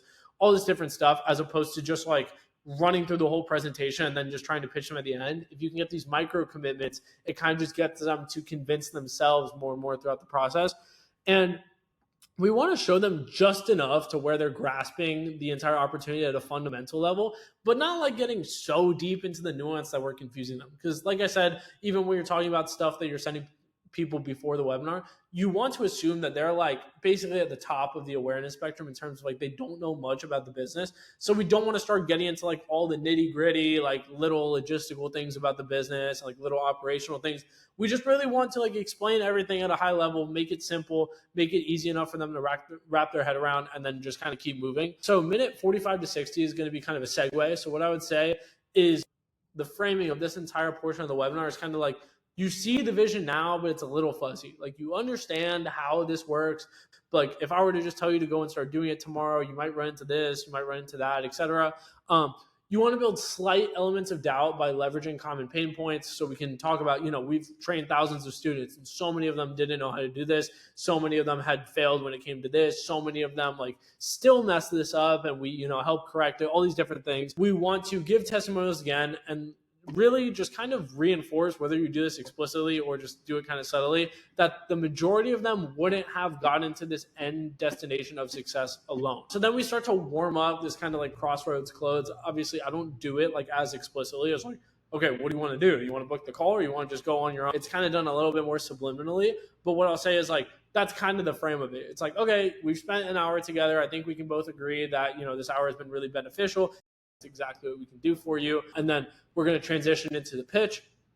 So when it comes to the pitch itself, we want to go over features. We want to go over bonuses. Bonuses are really critical just when it comes to like getting people to take action then and there. Because obviously you'll have people who are like, yeah, that sounds good. Like, I'll probably do it at some point. But the bonuses are how you really get them to act then and there, along with some other stuff that we're going to talk about. We really want to pitch the program or whatever the service is as the realistic way for this to actually come to fruition. So like, something I really like to talk about, especially with like these biz ops where it's like they're kind of like side hustles, or they're aimed towards people who are already making money. It's like, look, you've got your family, you've got your kids, you've got your career. Like, if you wanted to do this business, like, you probably already could have done it by now. Like, all the information for the most part is like kind of out there if you're crafty enough. But like, the reason why you haven't done it is because it's not your number one priority. So let's just help you fast track the process so that, X days from now, you can actually be making X outcome. We really want to reinforce the fact that like, you get skin in the game. So obviously you can kind of segue this in with the features, but like, this is just another common talking point I have in webinars. It's like, okay, you guys have probably been thinking about starting a business like this or this business for months, if not years. Why haven't you done it? Because it's never really been a priority. But now, once you invest with us, you're going to have skin in the game. You're going to have experts leading the way. You're going to have every resource that you could possibly need. So your odds of this actually coming to fruition are just way higher. We want to go a lot more in-depth and tactical with the social proof here. So this is where I want to get into more detail when it comes to like, if we're talking about a case study, I want to like really talk about what that process was like for that person, and just have like a handful of those that, again, are all over the spectrum in terms of like people that are young, people that are old, people that make a little bit, people who make a lot, and just go a little bit more in depth, because at this point they're kind of starting to conceptualize like, okay, this is real. Like the offer is right in front of me. Like this is exactly what this person did with this offer, et cetera, et cetera. So around minute 75 is going to be FAQs, which are really just like framing common objections as questions, and then you just handle them. Minute 80, we do something where like I haven't seen a lot of people do this, but we'll have students come up and basically just give live testimonials. And again, this is kind of just like pre-handling more objections, because they'll come on and they'll be like, yeah, like, I was really skeptical too. Like, I didn't think I could do this, but like, look, I did it. Like, you can do it too. And this definitely does well for us. And then minute 90, we're going to repitch and reiterate the offer. So the reason why we repitch is just because like at this point, when we're pitching the first time, they've kind of been listening to the creator or like the offer owner at this point talk for like over an hour. So it's like, I feel like the pitch doesn't really hit as hard, because at a certain point, some of it is kind of going in one ear out the other. But then once they've already been pitched to, obviously a lot of people have already booked at this point or bought at this point. But then we have these kind of like pattern interrupts with like the FAQs and the live testimonials. So we re-pitch again, just like bring everything back to the top of mind, kind of control the frame of the entire webinar and just reiterate the offer. That usually does well. And then we just recommend doing Q&A as long as you possibly can. Like if you're down to sit on there for 45 minutes until everyone's done asking questions, it's only going to help. It's never going to hurt staying on there. And like at the end of the day, these are all potential customers just sitting in a room, like asking questions. So like it's one of those things that's probably worthwhile to go the extra mile on. Okay, so at this point, you've gone through the live webinar, but like I said, there's a lot of money to be made post-webinar. So I already kind of went over this process at a high level, but I'll just go over it a bit more in depth. So when it comes to the no-shows, we're going to do some SMS follow-up. We're just going to be like, hey, first name, saw you missed the webinar. Like I just sent you something to your email. Did you get it? So that's really going to segue us into the email marketing follow-up. So what we do is typically we'll push people to the VSL, and then we'll also kind of frame the call as something that we're offering to people who missed the webinar. So we'll be like, hey, saw you missed the webinar, but I've actually blocked out some time on my team's calendar just for you guys to miss the webinar, because I know that you were interested in X opportunity. So I wanted to see if, one of these times works for you. We can just chat about it directly since you missed it. And then also we will sometimes go and apply the webinar bonuses to the people who missed the webinar. We'll be like, hey, I know life happens, but here's what I offered on this live training that you signed up for. If you want to take action on the offer, here's the link to go book a call. Just tell my guys that, that you got this email, and they'll honor the same thing for you, et cetera, et cetera. And then, like I said, we'll have the sales team follow up. So we're just going to have setters call through the entire list of people who didn't show up to the webinar. And we'll also do some other things on the sales team side. When it comes to the people who attended and didn't book, we do pretty extensive SMS follow-up. So I would say like 3 to 4 days, just in terms of following up with them like once a day. Email marketing follow-up is going to be super heavy. We go like 7 to 10 days. Sometimes I'll hit them like twice a day in this window. And we have a heavy emphasis on email. Like email is actually a pretty big lever for us here. And then we're going to have sales team follow up. So we have different systems that I don't want to reveal here. You're going to have to work with me to learn those. So when it comes to the people who have attended and already booked or bought, we're still going to continue to nurture them. It's going to be a lot of email flows, potentially some retargeting ads, stuff like that. But it's more so just around like social proof and things contextual to where they're at in the sales process. So at this point, they're not at the top of the funnel anymore in terms of awareness. They've been educated quite a bit because they've stayed through the whole webinar and potentially already bought something or booked a call. So these are going to be more like the bottom of funnel questions, like the little intangible kind of objection handlers. We're going to have a lot of stuff centered around that. So when it comes to optimizing and scaling webinars, obviously, like I've said with a couple other things in this video, it's going to be very contextual to your situation. So if you really want the best advice here, you're just going to have to book in a call with us and we'll give you that. But when it comes to common bottlenecks, what I'll say is like show rate is a huge common Achilles heel. Getting your show rate up will be a massive, massive lever in terms of allowing you to scale. So I gave you all the best practices already, but I'll give you a couple more. So what I'll say is in terms of show rate, like if you're checking all the boxes and you're doing all the things that I've recommended in this video and you're still getting a bad show rate, it really comes down to a couple things. It comes down to the lack of urgency that you're giving people about the webinar and the lack of excitement you're building around it. And then it also comes down to you might be doing these things like checking the boxes, but they might not be really done well. So like, for example, if you're doing all the things that we talked about in this video and your show rate is still like sub 20 or 30%, like you really have to go back and just quality check everything. Make sure you're hitting frequency on emails, on texts, on, handwritten ads, on everything, and just really like double check it. Because what I'll say is like, when it comes to show rate, it's usually a pretty binary thing. It's like, if you do these things, you should have a show rate of this ballpark. And if you're still way below that, you really have to ditch the tangible things and think about the intangible things. Like, what kind of feelings are you giving the prospects that are, resulting in them not being super excited to show up?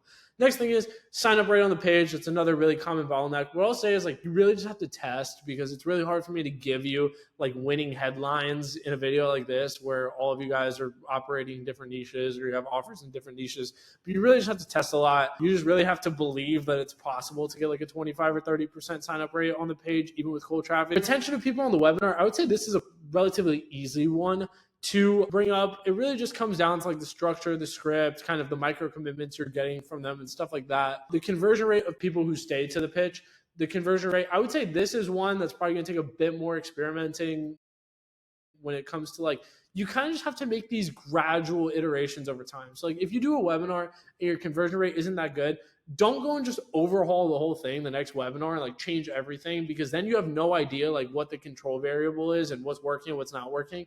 So what I would say is, like, it is just a process. Like, if you notice that the conversion rate is bad, change certain things in certain parts of the webinar. Get someone else like me to look at it, or get someone else who has experience doing webinars to look at it, and they'll kind of identify certain things throughout the script. But it's not one of those things where you just go and overhaul the whole script, because you might actually be in a worse position if you do that. So what I would say is, like, you're just gradually trying to get it a little bit better every time you run a webinar. And then I'd say another common bottleneck is the number of people who convert post-pitch. And what I mean by that is, like I said, a lot of people neglect like no-shows and post-webinar stuff. So that's just a really big lever that'll help you add some extra profit in and just make it easier to scale. Other principles to make note of, like I said, cleaning up and liquidating no-shows is massive. Just because if you pay for 1,000 leads on paid traffic for a webinar, like 60% of those people or 70% of those people aren't going to show up. So if you're able to get something out of those people in terms of converting some of them, really gives you a lot of extra room. Just cleaning up on, people who stay through the webinar. Again, this is like a really warm pocket of leads. You really want to go all out when it comes to liquidating those people. Another thing I want to say is just like the frequency of webinars and how to position them ongoing to prevent funnel fatigue. If you're someone who's mainly organic and you want to run webinars consistently, you need to find the frequency that's really like the highest ROI for you, the best use of your time. Because like, I've seen some people who like, they do a webinar and it's just like crack, and they're like, oh my God, I have to run another one. And then they try running it like 18 weeks in a row, and it's just like, it's diminishing returns every single time. So what I'll say is, like, the frequency that we found to work best, especially on organic, is like bi-weekly or monthly. Obviously with paid, you can fill them up a bit more consistently. But when it comes to organic, you want to really play with the positioning of them. So if you can make it more timely to current events, if you can just change the positioning of the webinar, every webinar you run or every other webinar, just really make it feel special in terms of, like, if people see you promoting the same webinar 50 times on organic, it just gets to the point where it's like kind of stale and people don't really want to sign up for it. So these are both things that'll help in terms of preventing funnel fatigue, is watching the frequency that you actually run them, and then also just changing the positioning. And then honestly, once you get to the point where you've made this system as efficient as possible, it gets to the point where like the highest ROI thing to do is just to add more traffic with paid ads. So in the next phase, I'm going to be talking about how you can phase 6, I'm going to be talking about how you can transition into paid ads, whether it's for webinars, VSL funnels, or any other funnels. So I hope that you guys found this valuable. This was a really long segment, but the next one is going to be where things start to get fun. All right, guys, welcome to phase 6 of the free course. So this is going to be a fun one. It's going to be transitioning into paid ads. So I know you guys have probably heard me say so many times throughout this free course so far, oh, this is going to be really important for when you get to ads, or, oh yeah, this is what you want to do when you get to ads. The reason why I always talk about that is because of step 1 here, why you need to eventually transition into paid. This is the end game for most info products. If you actually want to have longevity, if you actually want to have scale, and as a service provider, if you want to really set yourself apart from all the other service providers, like before I was able of blowing up an offer with paid, I felt like I was good at what I did. But at the end of the day, I could only really liquidate someone's existing audience so far. But once you really understand paid at a high level, I think it just really opens up this whole new world into what's possible with info marketing. So let's talk about it. Let's talk about step 1. Why you need to eventually transition to paid. So what I would say is that scaling to cold traffic isn't optional, it's inevitable. So a lot of people are like, oh, it would be really nice to, get ads running for my offer, like I'm ripping with organic, etc. And it's like, it almost pains me to hear that, because it's like, the harsh truth is you're not going to be ripping on organic forever, or at least most people aren't. So it's like the way to do this the right way is to validate your offer with organic, build the infrastructure with organic, make the infrastructure as efficient as possible with organic, and then get to the point where you're running paid through it and you're at least 50-50 paid in organic, or maybe even 70-30 paid to 30% organic. Because it's like anyone who's making a few $100K a month on organic has the capability to do like $1 million a month if they can crack paid and if the offer is built for paid. So that's the reason why I say that. And the truth is that basically no one maintains their peak organic numbers for more than 2 to 3 years. Even like the biggest personal brands, like they don't manage to maintain their peak organic numbers for more than 2 to 3 years. It's just because people there's always going to be another person who blows up out of nowhere who does this business that's similar to yours, and people just want the new shiny thing. So the reason why it's important to understand this is if you understand from day one that the end goal is to scale with paid, it just helps your decision-making process so much. So the point that I'm making is that everyone eventually has to lean into paid. It's just, do you want to do it when stuff is going well on organic to help you amplify your results and get better results? Or do you want to do this as a last result when everything's slowly crumbling and the well's completely run dry? So the next thing is, it makes absolutely zero sense for anyone who's crushing with organic to be running no paid media. Even if you're just doing a few K a month and retargeting or hammer them ads or whatever, it makes zero sense if you're crushing with organic to have 0 paid ads running. But the smartest and, like I'm saying, in my opinion, only way to build an info product is with the intention of someday scaling to cold traffic. Because ultimately, this is how you buy back stability and control and boost the lifespan of your offer. So, like I said, think with the end in mind, build your offer from day one with the ability to scale to cold. So now that I've convinced you that's 100% necessary to start running paid at some point, question number 2 is, what funnel do I start running paid to? So again, every funnel has a certain reliance on sales versus marketing like we talked about in the past. So here's some things to think about. 1, personally, I don't want the ball just in the sales team's court. Even if I have the best sales team in the world, I want to feel like I have some control. Maybe that's just me being a control freak. And maybe that's just me being a control freak. But especially for the first time launching paid, I want to be able to do something as the marketer, if I was the offer owner, to basically help rig the deck in my favor. So something like a low ticket funnel is an example of not having the best feedback loops, because it's there's no sales team reliance and it's all on me. So I like going for a call funnel or sometimes a webinar, depending on your situation. So something like a low ticket funnel, though, there's just not really the best feedback loops. And if you're trying to crack paid for the first time, like we talked about in the past phases, running to something like a low ticket funnel where you're not really going to get any feedback on the leads or the lead quality isn't really the best. So my recommendation is, if you already have a funnel that's crushing organically, just do that, because you and your team are already trained on it and you already know kind of how the process works. But if not, I would just go for a call funnel. And the reason being is it has quick feedback loops, so from your sales team and LeadFi. LeadFi is the software I'm going to talk about in a second, but LeadFi is an absolute game changer when it comes to running call funnels with paid traffic. I'm going to go in depth in a second. But second reason is it's easy to pivot and reposition the messaging as opposed to something like a webinar or even a low ticket funnel. So I've launched call funnels on paid for clients, and just after a couple weeks, I just know that it's not going to work. It's not really that big of a deal for me to go and script a new VSL and script a new batch of ads and just go and redo it again. And on that second time, we'll probably see way more traction.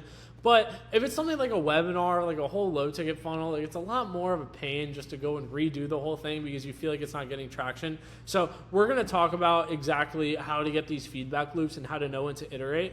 But before we do that, I just want to talk about setting some expectations. So when it comes to realistic expectations for your first time running paid, 1, you have to understand that you're buying data.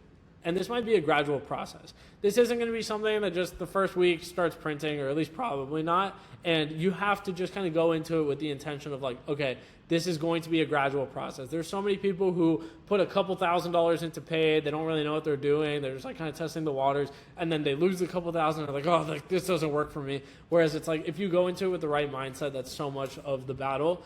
With that being said, if you follow everything within this video and iterate quickly, a realistic timeline to having healthy profit margins off of paid is 30 to 90 days, in my opinion. When it comes to recommended test budget, this is always something people ask me. I would say no less than $700 a day, up to $1,000 a day minimum for 30 days. So realistically, if you launch something at $1,000 a day and you're getting 0 traction in the first week, I don't mean just leave it running, but what I'm saying is you want to have a more of a long-term view with it, where it's okay, I'm putting up a test budget of 20 or 30 grand. if I don't make any money off of this, if I lose half of it, if I lose most of it, I'm okay with it. But with that being said, realistically, the odds that you actually burn 100% of this money if you follow everything in this video and actually iterate quickly are very low. So like a realistic worst case scenario, especially if you already have an organic presence, is making back like 50 or 70% of what you put up for the text budget, or just being slightly above break even. So I'm going to go in depth on this entire process of like how to iterate quickly when you first launch and kind of like what to expect in the next phase. But I just wanted to give you like overall expectations. Okay, and now maybe you're hearing me giving you these expectations and you're already getting kind of scared. You're like, oh, I don't know if this is for me. Let me talk some sense into you. So you have to understand the value of adding consistency and stability into your offer. It's worth the testing process. I'm going to talk about this in the next phase. But really, those first like 60 to 90 days are the hardest part of getting this going. And after that, it gets a bit easier just the whole way through. But what I'll say is like, I've had clients who have went from being really big on organic to being really big on paid. And most of them prefer being really big on paid for a lot of reasons. But just for one, it's like, you have a lot more control. Like, I'm a control freak. A lot of the guys I know who crush the hardest are control freaks. And it's like, when you're just constantly like praying that your videos go viral and that your Instagram doesn't get banned and like all these different things, and that's what your entire business rides on, it's one of those things where it's like, it kind of like beats you down after a while. Whereas like when you have a consistent and predictable process to put $1 in and get $3 or $4 out, and yes, there's going to be issues, and yes, there's going to be things that break, et cetera, but it's a lot more consistent than organic. So this is how you buy back consistency and stability into your offer. You have to understand too that, like I said in the beginning, everyone will inevitably have to pivot to paid. If you're crushing with organic right now, it's better to do it when things are going well. Like I said, it's just easier to do it when you have momentum, when your sales team has momentum, when you're just feeling optimistic about everything. It's a lot easier to go into this testing process than to wait until things start to dry up. And like I said before, everyone who's crushing with organic should be leveraging paid media in some way, and we're going to talk about exactly why. So if you're getting cold feet, just stay with me a little longer. So before you launch, let's go over everything that you need to have done for a VSL call funnel, because that's what I would recommend when it comes to launching. So first, you need to have a VSL that's built for cold traffic. So if you have like a warm traffic VSL that's just like very direct and kind of straight to the point, that's fine for warm traffic, but you're just going to need to adapt it to cold. You need to have the landing page built out. We talked about this in phase 1, so just follow that same structure. You want multiple proven angles to test through. So what I would say is like 2 to 3 batches of 10 different messaging angles. So what this means is like, let's say you have an Amazon offer. Maybe you do one batch of ads about how if you want like a new alternative, instead of investing in the stock market, you're not happy with your returns, like you can invest in private label inventory. Another angle where it's like, okay, if you want a side hustle that takes less than 5 hours a week, here's what you do. And if you have another angle where it's like, hey, if you've tried other online businesses like XYZ, here's what you should try instead. Like, these are just generic. But what I would say is like, you just want 3 different like messaging angles and like at least 10 ads within each of those messaging angles, just so that way if you launch something and it doesn't work, you have other ads sitting on ice and you don't have to go ask your client or go and sit down and film more ads. You just have them ready to go. You want to do the application funnel built out properly, like we talked about in the first phase. Sales team dialed. So really, this is a bit harder for me to give you like a checklist in terms of like what a dialed sales team looks like, but you probably already know whether or not your sales team is good or not. And if they're not that great, then you definitely need to make some changes before you start putting dollars up on them. All the pre-call processes, so the pre-call emails, SMS reminder flows, etc. We're going to go in depth on this. Confirmation page, we talked about this in phase 1. Hammer them ads, we've talked about this already.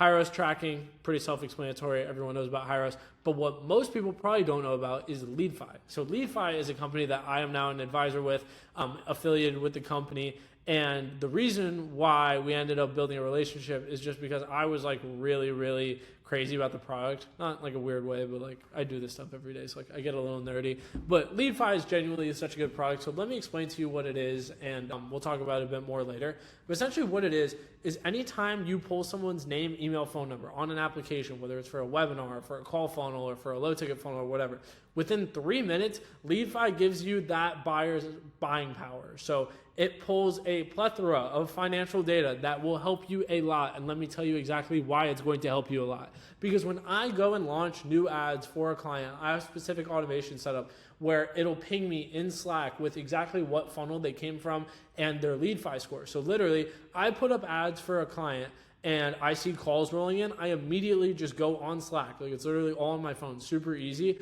I will go in Slack, check the LeadFi channel, see, and I'm literally able to see in real time if our ads are attracting the kind of people I want them to attract. So this helps so much when it comes to shortening that feedback loop. And there's a lot of other things I'm going to talk about in terms of the use case for LeadFi, but I'll give you the two biggest things right now. Number one is when you start launching ads for a client and you're reliant on the sales team to give you feedback, sales team feedback is always going to be off of hearsay. So like, I don't care if you have the best sales reps in the world, they're going to be like, oh, this person was qualified because of this person was unqualified because of this. At the end of the day, you have to believe that they did their due diligence properly. Whereas like when you have LeadFi and you have quantifiable financial numbers for these people, you know if they were qualified or not. So what that means for the advertiser's perspective is I know if our ads are working properly, because at the end of the day, you can be getting really good cost per calls, but if you're pulling their LeadFis and they're all like, not capable of buying your service whatsoever, then it's like, there's an issue with the messaging. But if I'm launching ads and I can immediately see the quality of prospects with quantifiable data, that helps me shorten feedback loops so much, because I know if our ads are attracting the right people, and then I can double down when I need to, or I can pivot if I need to. And then also the other thing that it's really good for is keeping your salespeople accountable. So like I said before, when it comes to salespeople's feedback, it's all off of hearsay. So you just have to trust that your closers are operating at the level that they need to be, and that they're, taking every call seriously. Whereas like, if I can see their LeadFi before they even get on the call and I know that this person is qualified and we're not closing them, I know that there's an issue. Whereas like I said before, if I'm just relying on the closer's feedback, I just have to take it at face value. So LeadFi is a way to just get control back. There's a lot of other benefits I'm going to talk about in a minute, but I just wanted to kind of introduce it here. Okay, so in step number 5, we're going to be talking about understanding how to create direct response ads that convert. So I know you might have seen in this checklist, okay, you need 2 to 3 batches of 10 different messaging angles for ads. How do I write direct response ads? I've never done this before. Good news is we have our friend Poppy AI that we've talked about earlier. So one of the biggest variables that will determine your success with paid is your ability to create direct response ads that attract well-framed and financially qualified leads into your funnel. So messaging, aka the actual words being said in your ads, is quite literally make or break. It can also be a very fine line in terms of what attracts terrible leads versus amazing leads. And it's one of those things where like, if you don't know what you're doing, it's very easy to accidentally say words that are just going to attract really financially unqualified leads. So with that being said, this is one of those things where it's like, I wish I knew this when I was getting into it, because it would have made my life so much easier. But you need to be testing dozens of ads every single month and continually testing new front-end messaging. And the good news is, because of AI, this has never been easier. So let's break down exactly how you can do it and how we manage to crank out hundreds of ads per week across our offers. I'm not even kidding. Like, hundreds of ads is accurate.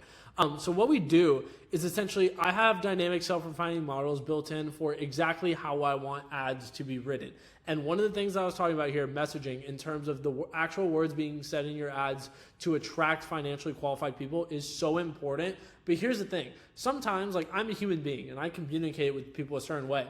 I have dynamic self-refining models trained exactly on how to do messaging the right way to attract financially qualified people or people that are congruent with our ICP. Because it's like, obviously, some of these offers, we're just going mass market. And we understand that we're not going to get, the batch of people that all make over 6 figures a year. We're shooting for the people that are just average. So that's one thing. But when it comes to crafting ads for financially qualified demographics and more like affluent audiences, you really want to have the messaging dialed in.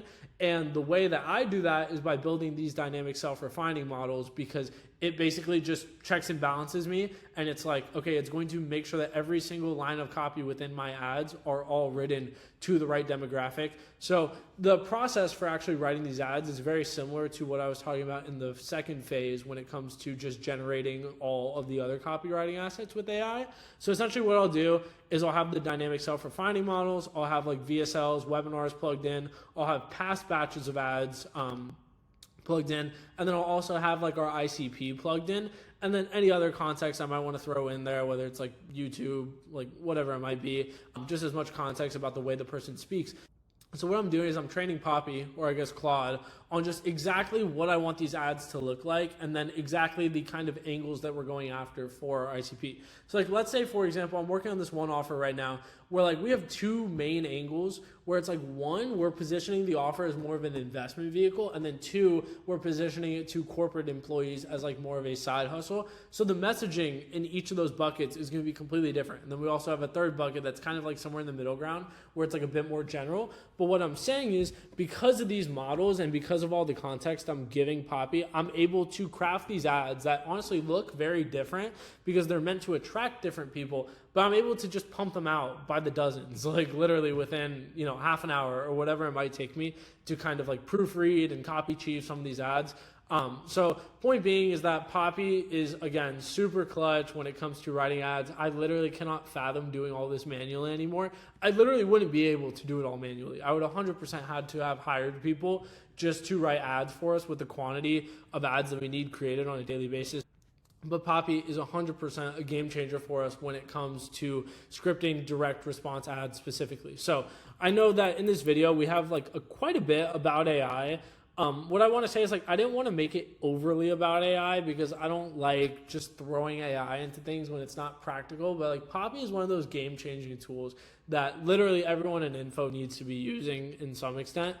So the bonus is actually another AI tool, which is Google VO3. So what I'll say is that I haven't gone like completely gung-ho with Google VO3 for one reason, and it's mainly because of congruency. Because obviously you can create ads with Google VO3 that are like super eye-catching, like whether you put like hot girls in it or monkeys jumping out of airplanes, like whatever you put in your ads, like you can definitely get clicks. But what I'll say is that for selling like a high-ticket service, especially with people who have big personal brands, it's what I found is you kind of have to use VO3 tastefully to make it work, because obviously, like I said, you can create these clickbaity ads and you'll definitely get clicks, but you're not really going to get like well-framed and serious prospects. So what I'll say is that we're using VO3 for like creating different variations of ads that are still largely centered around the personal brand or the offer owner. But VO3 is just really cool because I can see this as kind of like the gateway to AI ads. I'm sure that like within the next 12 months, there's going to be really good AI ad tools that we use for info marketing specifically. So it's just really cool to see VO3 progressing. And I definitely see a lot of people in info using this. I just personally haven't started using it yet, but I know that there is proof of concept there. So step number 6 is going to be setting yourself up for success with paid. So here's just some overarching principles. So you have to understand that when you're starting paid ads, your disadvantage or your main disadvantage is your lack of context and data around what works for you and your account. So the way to skew your odds of success back into favor is to have all those boxes checked and build out your infrastructure properly before you ever put a dollar or spend through. So we're going to talk about this in a second, but essentially the entire mindset to adopt here is like, okay, you have to understand that you're going into it with a disadvantage in terms of a lack of data. So you have to make up for that disadvantage with a real surplus of effort in terms of you just kind of rigging the deck in your favor. So another massively important concept to understand is that your success or lack of success with paid ads is about 40% dependent on what's going on inside the ads manager, which is your creatives, targeting, campaign structure, et cetera, and about 60% dependent on the infrastructure you're running the ads to the landing page, the VSL copy and congruency, your pre-call process, your sales team skill level, etc. I know in another video I said it's about 50-50 marketing sales. I still would consider it about 50-50 because it's like 40% in Facebook and then 50% on the sales team. But regardless, don't come after me. You won't have success with paid if you have massive issues on either side. But it's so important to understand that having success with paid ads is much more than just having the perfect creatives or having the perfect campaign structure. It's a holistic approach. And honestly, the campaign structure doesn't really matter that much anymore. There's definitely ways to mess it up. But what I'll say is like a lot of people have this misconception where it's like, oh, I don't know how to click the buttons in Facebook, so like I can't run ads. And it's like clicking the buttons really isn't the hard part. It's like everything else. Clicking the buttons might be like one of the easiest parts. So when it comes to actually launching paid, the first thing we're going to do, just like anything else, is financially model what success looks like. So I would highly recommend that you go and build out a financial model where you essentially model out the worst case scenario where like you would be right at break even, a moderate case scenario where you would be like above break even, maybe like a 2x ROAS, and then like your best case scenario where you're like at a 4 or 5 ROAS. And really you just want to map out like what your CPMs are expected to be, what you need your link click-through rate to be, what your page view to qualified book call percentage should be, cost per call, calls kept, show rate, close rate, etc.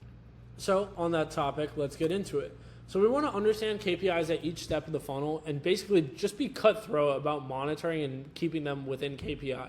So when it comes to on the ad side, we want your CPMs to be around $30 to $50. Obviously, I've seen a bit lower, I've seen a bit higher, but what I would say is like ballpark, it usually falls around $30 to $50. You want your click-through rate to be above 1%, and you want the messaging to be actually aligned with your ICP and not artificially inflating numbers with clickbaity stuff. So we were just talking about this with VO3. The best way to see if the messaging is actually aligned with your ideal ICP is really with something like lead file.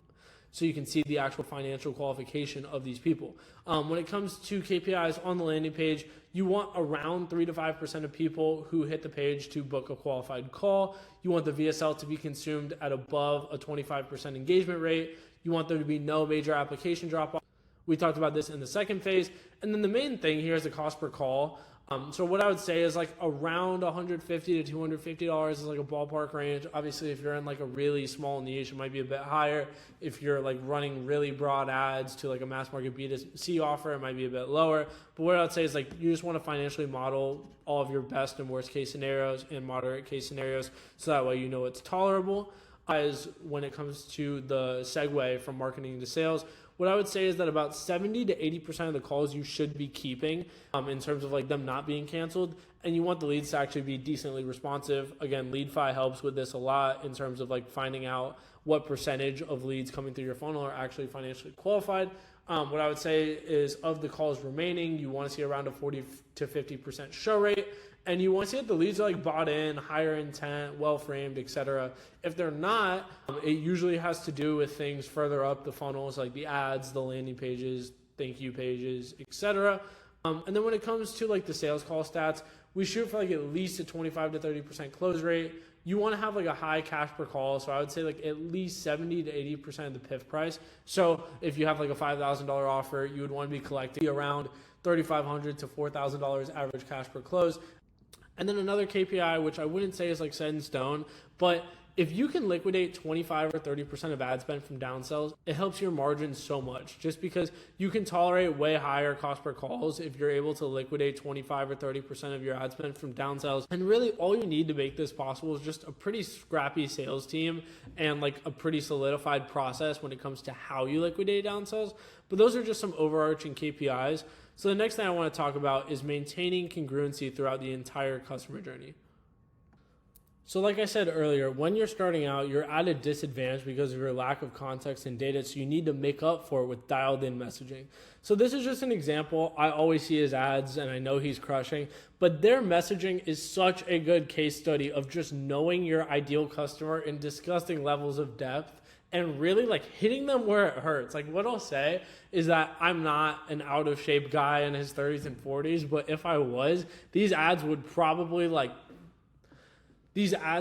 really provoke me, like maybe even in a bad way, because he's kind of ruthless when it comes to coming after these guys, but I'm assuming that's just what they've found works. But even if you have a decent personal brand, you want the messaging to be so precise and dialed in that people would buy from you even if they had no idea who you were prior. So like I said, example, this offer crushes, their ICP is high net worth men. So if you go through their funnel, all of their ads are only speaking to high net worth men. There is zero confusion whatsoever about who their ads are intended for. And I've even seen landing pages to where they're like, if you're a guy that makes less than $150K a year, like leave the page. Just because they know their ICP so well and they know exactly who is going to buy this offer. So their ads, their landing pages, their VSLs, their thank you pages, their pre-call emails. Obviously I haven't went through this. I didn't go and like funnel hack them. But their pre-call sales automations, their closing framework, I'm assuming it's all so dialed in on this ICP, which is what helps them scale. Because at the end of the day, if you're trying to speak to 5 different people, you're speaking to nobody. In order to actually scale, my belief is that you have to go deep instead of wide. Obviously, you can still sell mass market offers, but you want to have like different funnels running. Like at a certain point, you can't scale one message out to a massive audience. You would need to essentially build different pillars of messaging where it's like, okay, this funnel and this VSL speaks to people in this position. This funnel and this VSL speaks to people in this position. This funnel and this VSL speaks to people in this position. And it's like, in a world where there's so many different people popping up who sell info and a lot of markets are getting more competitive, I feel like the way that you stand out is by lasering in on one ICP, which makes it so much easier to see traction and scale with paid. So the next thing we're going to be talking about is monitoring sales team efficiency in standard. So like I've said in the other phases, you can be doing everything perfectly on the front end and still get terrible results if your sales team isn't in check. So you need to set expectations with your sales team up front about the learning curve on these leads. You just really need to talk to them and be like, hey, look, this is something that we're all going through together. It's going to be a transition. There's going to be leads that you get frustrated with. There's going to be people who have no idea what we do. They have no idea what the business is. And you're just going to have to be patient with them because we really need to make this work. The next thing that you really need to hammer into your sales reps is the speed to lead. Every single person who applies, whether they're qualified or unqualified, is getting called and texted within 10 minutes, non-negotiable. I would say ideally even 5 minutes. Obviously, this is within working hours. I'm not expecting my sales reps to go call people at 4 in the morning if they're applying at 4 in the morning. But either way, speed to lead is absolutely massive when it comes to just the overall response rate. And that's just one of those things where, like, if you slack on speed to lead, it's going to lead to a lot of other issues further down the funnel. So you need to quality check everything with your sales team. Pre-call text, automations, setter frameworks, scripts, etc. You just have to realize how pivotal each of these little things are. And if you can just get marginal increases on like the responsiveness to your pre-call text or the responsiveness to the automation or the setters pickup rate, like all these little things that seem so minor, but at scale, they're major. Just quality check everything. Have other people look at it, have experts look at it, constantly be trying new stuff to get within or above KPI, and just don't ever get complacent on the sales side of things. Because what I'll say is scaling from a marketing perspective can be a bit more binary. Like you have all these numbers and you have all these set of principles where it's like, okay, this is exactly how you scale. Whereas like with sales teams, everything is human touch. Like it's more conversations for the setters, it's more conversations for the closers. And what I'm trying to say is that at scale, quality can start to slip a little bit. So you need to keep standards really high. The final thing is when we launch a new team, I'm getting excessive amounts of feedback from the sales team so I know what to change on the front end. So I'm literally talking to my setters on like a daily, if not like every other day basis, just about lead quality, about, you know, what changes can I make? What are the common misunderstandings and objections you're seeing from people, et cetera, just so that way I know how to translate those changes to the front end. Also, I might need to train them about how to actually give helpful feedback because I want tight communication loops. So what I mean by that is I don't just want to hear like, oh, this guy wasn't qualified or, oh, he was broke. Every single conversation that you have with a prospect has some form of meaningful and just helpful feedback. So sometimes I need to train them as like, okay, I understand that a lot of these leads are broke. I understand that you're unhappy with this about the leads, but I need you to give me feedback in the sense of what can I change to make this better for you? Because that's how we actually move forward. So again, revisiting this principle that little tweaks at scale make a big difference, especially with paid traffic. Just because paid traffic is a game of like, okay, if you can get a 5% lift here, a 6% lift here, a 3% lift here, like all of these things add on top of each other and compound over time.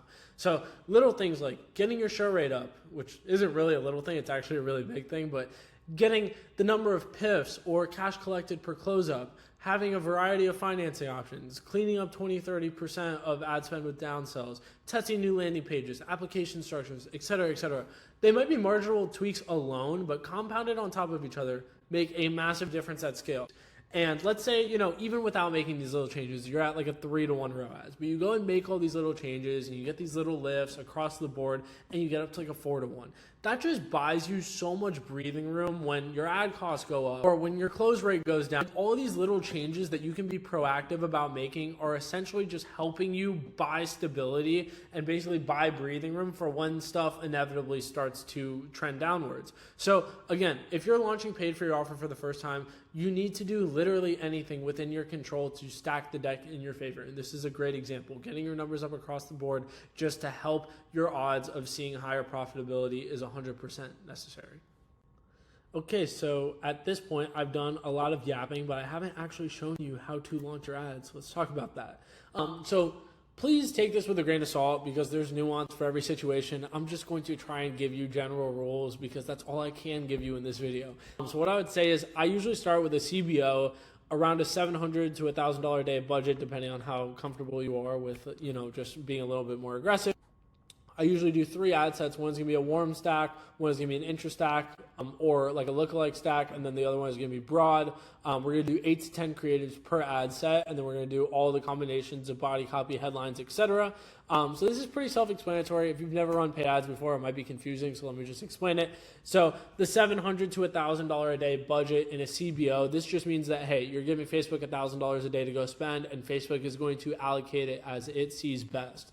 So the warm intro stack means that you take all of the warm audiences you have and you just stack them on top of each other. So you might upload like the email list, you might take people who have watched your Instagram videos, you might take people who have visited your website, all of that, and you're just going to pull all those individual lists within the Facebook Ads Manager, and you're going to stack them on top of each other. The next ad set you're going to run is going to be either like an interest stack or a lookalike stack. So an interest stack is you go and use the pre-built interest within Facebook. So it could be like people who are interested in Shopify and people who are interested in, I don't know, e-commerce, like whatever the cold interests are. And you can stack a bunch of those on top of each other. Obviously, you just want to find all the ones that are relevant to your offer. Or you can pull lookalikes. So I'm not going to explain what a lookalike audience is, but essentially you just take the same data that you use for the warm interest stacks potentially, and you build a lookalike off of it, and then you stack those on top of each other. And then broad is you just giving Facebook control to go after whoever it sees as most probable to convert. So we're going to launch the CBO that's actually with direct response ads, and then we're going to launch the hammer them ads as well. So your next question is probably like, okay, once you click publish on the ads, what do you do? So in chronological order, here's exactly what I'm looking at. So I'm looking at things like the CPM, the click-through rate, the cost per application, and the cost per call. We've already talked about KPIs for these, but these are like the first things I'm looking at. The next thing I'm looking at is things about like the landing page. So I'm literally just walking through the customer journey myself. I'm looking at the percentage of people on the page who book calls, and then obviously that's going to translate into the cost per call. So that's kind of like what I'm looking at when it comes to the Facebook side of things and then the actual landing page side of things. The next thing I'm going to look at is kind of the lead quality and the setter feedback. So again, lead fi is so critical here because if I can in real time see the actual lead quality that's coming through my funnel, it tells me whether or not my ads are working the right way or not. And obviously it's not one of those things where it's like, okay, I launched my ads, the first 5 lead fis look bad. Okay, time to scrap it and go back to square one. It's one of those things I'm just keeping my eye on. You have to be patient when it comes to launching ads. Like usually, unless these front end costs are just terrible, I'm letting new campaigns ride for bare minimum like 5 to 7 days just to let the pixel optimize and just to kind of let things play out in terms of getting a big enough sample size. But that's the next thing I'm looking at is lead quality and then kind of just talking to setters. So that's the same thing here. Then after that, so like obviously time is passing, I'm checking the show rate, which is obviously a common Achilles heel, and I know that, we're following best practice, but then even then, there still might need to be extra things I'm doing to get the show rate up, and then the close rate, and then the ROAS. So what I'm trying to say is that, like, people will launch ads, and then they'll do nothing for 10 days, and they'll be like, shoot, my ROAS sucks. And it's like, you have to realize that ROAS is like a lagging indicator. Like, your ROAS is what it is because of all of this other stuff. So it's like, you can't just look at the end result of ROAS. You have to understand exactly why your ROAS isn't what you want it to be. Like, is it because of these numbers? Is it because of the lead quality? Is it because of the show rate? Is it because of the close rate? Like, all these different things can lead to having a good or bad ROAS. So it's important to understand the entire holistic kind of picture. So, like I said, as long as the front end stats are tolerable and the lead quality is decent, I'm letting new campaigns run for 5 to 7 days minimum before touching anything. So let's talk about the reason why. So first reason is just because, honestly, like if you're in a competitive niche whatsoever, most people aren't going to book a call or even click on your ad on the first touch point. It's one of those things where it's like, think about if you've ever bought an info product, you watching this video, did you buy or book a call the first time you saw someone? No. Like, it's one of those things where it's like the first 30 to 60 days of running ads. I'm going to talk about this in the next phase because the next phase is more about scaling. But you just have to understand that like most people aren't going to buy on the first touch point, and you need to kind of like warm people up and just hit them from different angles to actually get them to take action. So point being is that's why I'm not just letting my ads run for one day. I have bad cost per call and I just cut it. Like as long as these numbers are okay, I'm letting it run for 5 to 7 days bare minimum. Obviously, if I'm running to warm traffic, I might see a little bit of traction quicker, but especially if you don't have a big personal brand, you have to be patient. You have to actually let these ads spend. You have to actually collect some data. And then the next reason why I'm letting things run is just because of the concept of look back windows. So what I mean by a look back window is, and we've talked about in this course, like the fact that info products have a longer sales cycle. So what I mean by that is, let's say in September, I spend 30K on ads, and at the end of September, I bring back 90K on those ads. Decent ROAS, right? Well, if I go back in December and I look at the ads in Hyros that I ran in September, it's probably going to be up from like a 3 to 1 to like a 5 to 1 ROAS when you're talking about people whose first click on my ads was in September and they converted in October, November, or December. Because like I said, the sales cycle for high ticket info products is pretty long. So you just have to understand that you're playing a long game. And we're going to talk about this in the next phase, but your efforts with paid advertising will compound over time because you're constantly building this snowball effect where it's like you have all these people that have bought, yes, but you have way more people who have seen you and haven't bought yet. And it's like you get to the point where like with one of our clients, we've been spending 6 figures a month or multiple 6 figures a month for like over a year now. And we've kind of just realized that like there's so much money to be made in the people who have seen our ads just once. And they've literally never done anything besides that because at this point we've reached, I'm not even kidding, tens of millions of people in America in our ICP. So my point being is you have to understand that this is a long-term game. And like, yes, if you can get to like a 3 to 1 or a 4 to 1 or even a 5 to 1 ROAS on the front end, that's great. Or like within that same month is what I mean. But the real money is on the back end. The real money is running ads for months on end and for years on end and just continually compounding this snowball of people who will convert later down the line. So then from here, you've launched your ads. So there's really only a few scenarios of how things are going to go. Either scenario number one is things are going well and you just double down. So you can just scale this CBO, or you can go and take the winning ads, test them in ABOs, etc. Basically, what I mean by things going well is like you have good front end statistics, the lead quality is solid, and even if your ROAS isn't ideal, like I said, this is more of a lagging indicator of success. Even if you're at like a 2 to 1 or a 2.5 to 1, like why not just scale? Like literally all you're doing is, as long as you're not breaking anything in terms of your sales process, is you're just speeding up the process of buying data, and also you're just reaching more new people who could eventually become customers even if they don't buy within like the week of them seeing the ad, if that makes sense. Or the next scenario is things don't go well, and this is how you pivot. So essentially, the first way that you could pivot is with completely new creative, so new messaging, new ad styles, etc. The next thing would be new targeting. I would say this usually isn't as big of a lever just because I found that targeting isn't nearly as important as most people think it is. As long as you're not like messing up the targeting, it's probably fine.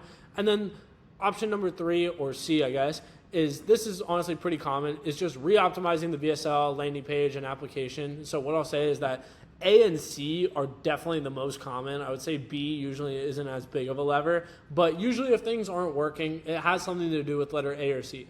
So again, take this all with a grain of salt just because everyone's situation is so different. I'm trying to give you generalized rules for something that is so nuanced and so specific. So like I've said, if you want us to take a look at your paid ads efforts and just help you optimize, help you scale, you know where the link is at. It's down below in the description of this video. So that's it for phase number 6. Phase number 7 is going to be talking about scaling with paid ads. So I'll see you over there. All right, guys, we are here in the 7th and final phase of this free course, which is scaling paid ads for your info product. And just so you guys know, I filmed almost every phase of this video today. So this has been a long day, so I'm excited to get to phase 7, but also because this is a really important phase for you, whether you're an offer owner or an operator, because this is really how you make a lot of money with info. It's not just learning how to scale someone's organic audience. It's not just learning how to run a little bit of paid for them and do a little transition into paid. It's learning how to scale paid for them. That's how you get to 7 figures a month and beyond. So step number 1, let's just understand the principles of scaling paid for your info product. So what I'll say is, like I said in the last step, scaling paid ads is really hard to generalize. It's so nuanced. It's so dependent from business to business. It's so situational. But scaling is even more contextual to your offer. There's no one-size-fits-all answers. But from a high level, I can kind of break it down into main principles. So what I'll say is building the infrastructure is so important. Like just having infrastructure that is built for cold traffic, that runs efficiently, et cetera, is so important. Number 2 is dialing in your process for cold specifically. So like I said, VSLs are going to be a bit different for cold traffic. Your sales approach is going to be a bit different for cold traffic. You might have to do things different when it comes to different automations and systems, all this stuff. But really all we're trying to achieve with all of these different things is just hitting KPIs across the board. That's all this comes down to, is just hitting KPIs across the board. Number 3 is you need to be testing a ton of creatives to the tune of like a few dozen a month, bare minimum, just to find winning messaging. Just because when you find winning messaging that actually attracts the right qualified prospects coming through your pipeline, it makes life so much easier because you finally have proof of concept as to like what works. And here's the thing that I've learned, and like shout out to Jeremy for this because it is so true. When you are testing messaging, you're going to feel like you're in this like never ending testing phase until you find the messaging that works and you'll be like, oh, this was the one. Like this is just going to be the messaging that is so much more profitable than everything else you've ever ran. It just makes so much sense after you've done it. You're like, wow, like this actually translates so perfectly to the kind of people that are coming through our funnel, which is what we want. Basically, the point being is you need to do a lot of testing. We're going to talk about that. You need to double down on what works while continuing to test new messaging, just because you don't want to trap yourself into this box of like, okay, this is what works, so this is what I'm only going to do. You have to constantly be testing for new things, because the truth is that at a certain point, certain things only scale to a certain extent. Like you can't just take one set of messaging and scale it to $1 million a month in ad spend. Typically, you have to kind of diversify your messaging across, different ICPs, different hooks, all that different kind of stuff. And then the other thing you have to realize with paid is just having proper expectations. You're going to be constantly putting out little fires and getting stats within KPI. But at the end of the day, I'd still rather be doing that than hoping and praying that my videos go viral. And the beautiful thing is you can be doing both. You can be hitting organic and paid hard at the same time, and that's how you really make the most money. Okay, so principles aside, let's talk about how do you actually do this? How do you actually scale paid? So one thing that I've been talking about constantly, but I just want to reiterate because it's so important, is financially modeling all scenarios and constantly having visible data. So I talked about this in the last phase, but essentially what we're going to do is we're going to model out a worst case scenario, a tolerable scenario, and a best case scenario, just so that way we know exactly what success looks like. So like some people are like, oh, my show rate's 40%. Like that's pretty good, right? Or my cost per call is $300. That's pretty good, right? And it's like, the answer is you have to actually model it out to know like if it's pretty good, because it's like, does the math work? Like, does the math work with those numbers? So just another thing to be super cognizant of is you actually want to have the data being visible. So with my clients that we're running paid for, we'll meet once a week and just go over the numbers for the past week. And that's how we are constantly keeping ourselves in the loop, but then also keeping like the sales manager in the loop who's translating it to the sales team, all that different stuff. Like we want everyone on the same page in terms of what numbers do we need to be hitting and what inputs are needed to get to those numbers. So step number 3 is going to be constantly testing and iterating on front-end messaging. So like I said earlier, ads are largely a creative game. And like we've talked about here, the messaging within the ads is so crucial. So what I mean by messaging, again, is just literally the words that are being said in the ad. It has nothing to do with the visuals. It has nothing to do with the length of the ad. It's literally just the actual script that the person is reading from in the ad. So with that being said, here's basically what this process boils down to at a high level. You test angle A on ads. If it works, which by working, I mean it attracts a high volume of financially qualified leads that are well framed, you double down, and we'll talk about how to do this. You start testing more messaging adjacent to it. So what I mean by that is like, let's say you have this angle, you're going to test an angle that's like 2 degrees to the left, like 2 degrees to the right, and and like 5 degrees to the left and like 5 degrees to the right. Basically, it's just, I call it adjacent messaging.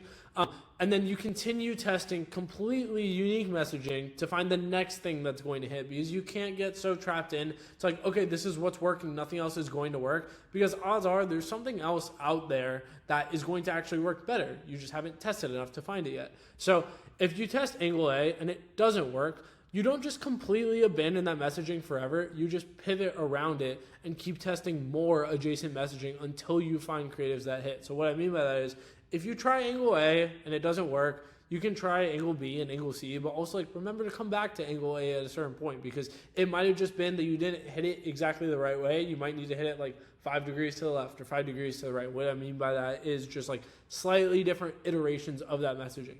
And then also, you want to continue testing the style of ad. So whether that's like the composition, the editing style, the sequence of the ad, like do you start with a hook, or do you start with social proof, or do you start with like a UGC actor? You want to be constantly testing not only the messaging, aka the script in the ad, but also like the actual style of the ad, what's going on, the pacing of the ad, all that different stuff. So again, this is how I test. And again, this is a generic breakdown. Like please do not get married to this. But essentially, the first step is the creator is going to film a new batch of ads every week. I'm going to test that batch of ads in a CBO, and I'm going to identify the winner within that campaign. So what I mean by winner is like the ad or 2 ads or 3 ads that's getting the majority of the spend, because that's just how Facebook's going to spend in a CBO. It's going to bias like 80% of the spend, if not more, towards one creative. So if that campaign is profitable, and it's going to take maybe 7 to 10 days for me to find out if it is profitable, and then after 7 to 10 days, it's going to become like either really profitable or just kind of profitable, I'm going to deem that as a winning ad. So I'm going to make a note to the client to keep testing adjacent messaging the next week. So I'm going to be like, okay, this was our winner. And at this point, this might be 2 weeks from when they got me those original ads.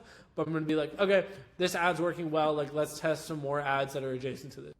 So then step number 5 is if this campaign is super profitable. And the reason why I said it's going to take 7 to 10 days is just because, like, okay, if you launch an ad on the 1st of the month, you're going to start getting calls on the 1st of the month, but those calls aren't actually going to happen until like the 4th of the month maybe.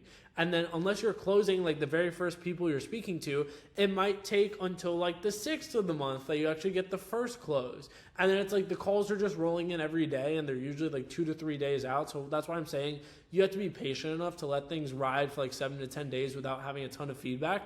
But basically, if it's getting to the point where I think it has a lot of legs, I'm going to scale the original CBO. How do I make that decision? It's usually based on the lead quality and the cost per call. So like I said, with lead 5, for example, that makes it so much easier because I can actually just see the real lead quality. But even if I didn't have lead 5 for some reason, I would just scale based on the cost per call and the profit on the campaign. Step number 6 is going to be adding the winning ad to a proven winner ABO that also gets a portion of the spend. So like I said, I'm testing every new batch that I get in a CBO, but then also at the same time, I'll have like a proven winner ABO where like I'll take the winning ad from each of the CBOs or the winning ads, and I'll test those in ABOs that are also getting spend throughout the month. And then basically I just rinse and repeat that process. Obviously you have to keep a close eye on everything because there's going to be a point where ads start fatiguing, you start seeing diminishing returns. But basically, that's the process at a high level. You just want to start scaling these CBOs, also putting a portion of the spend towards the proven winner ABOs, and then obviously you want to put spend towards content advertising, you want to put spend towards other funnels, et cetera, et cetera. Okay, so step number 4 is I'm going to give you some rapid fire lessons just because when it comes to scaling paid, I think it's better to just speak in principles rather than specific, like do this. So as you can tell, creative velocity is really big. You can't just be testing 10 ads a month and be expecting to see success. You really need to be testing like a dozen or a couple dozen ads every single week, especially if you're getting to scale. You always want to be iterating on new ad types, new styles, new messaging, etc. Obviously, you can get inspiration from competitors, but also go look and complete other niches. Like go look at what people in random niches are running for their ads and what's working for them, because you can always draw comparisons and draw inspirations from what's working in other spaces into info. Another thing is, you'll find that like 70 to 80% of your campaigns perform marginally the same. So it's really 80-20. Like what I'll say is that like literally 80% of the profits come from 20% of the campaigns, and then 20% of the profits come from 80% of the campaigns. So essentially what this means is just test more, because eventually, like for us, I would say it's like 1 in 10 campaigns that we launch are going to be like these outlier campaigns, or maybe 2 in 10. So what I mean by that is if we can go from testing 5 campaigns a month to 10 campaigns a month, that means we're going to find 1 or 2 outlier campaigns every month instead of every other month. So that's just the whole point. It kind of ties back into the creative velocity thing, but just test as many ads as you possibly can. Like at the end of the day, like the way that I always think about it is like, it's not like I'm asking you to go like work in a coal mine. Like I'm asking you to sit down and just film more ads.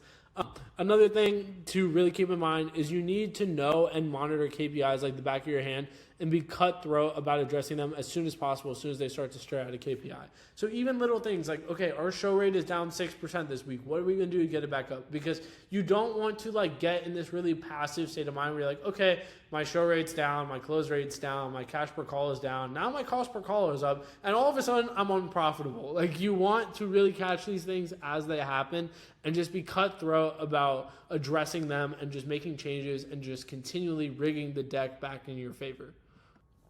Okay, so step number 5 is kind of moving back to one of the prior phases, is introducing a multi-funnel approach. So what I would say is that I see an ad account kind of like a hedge fund portfolio.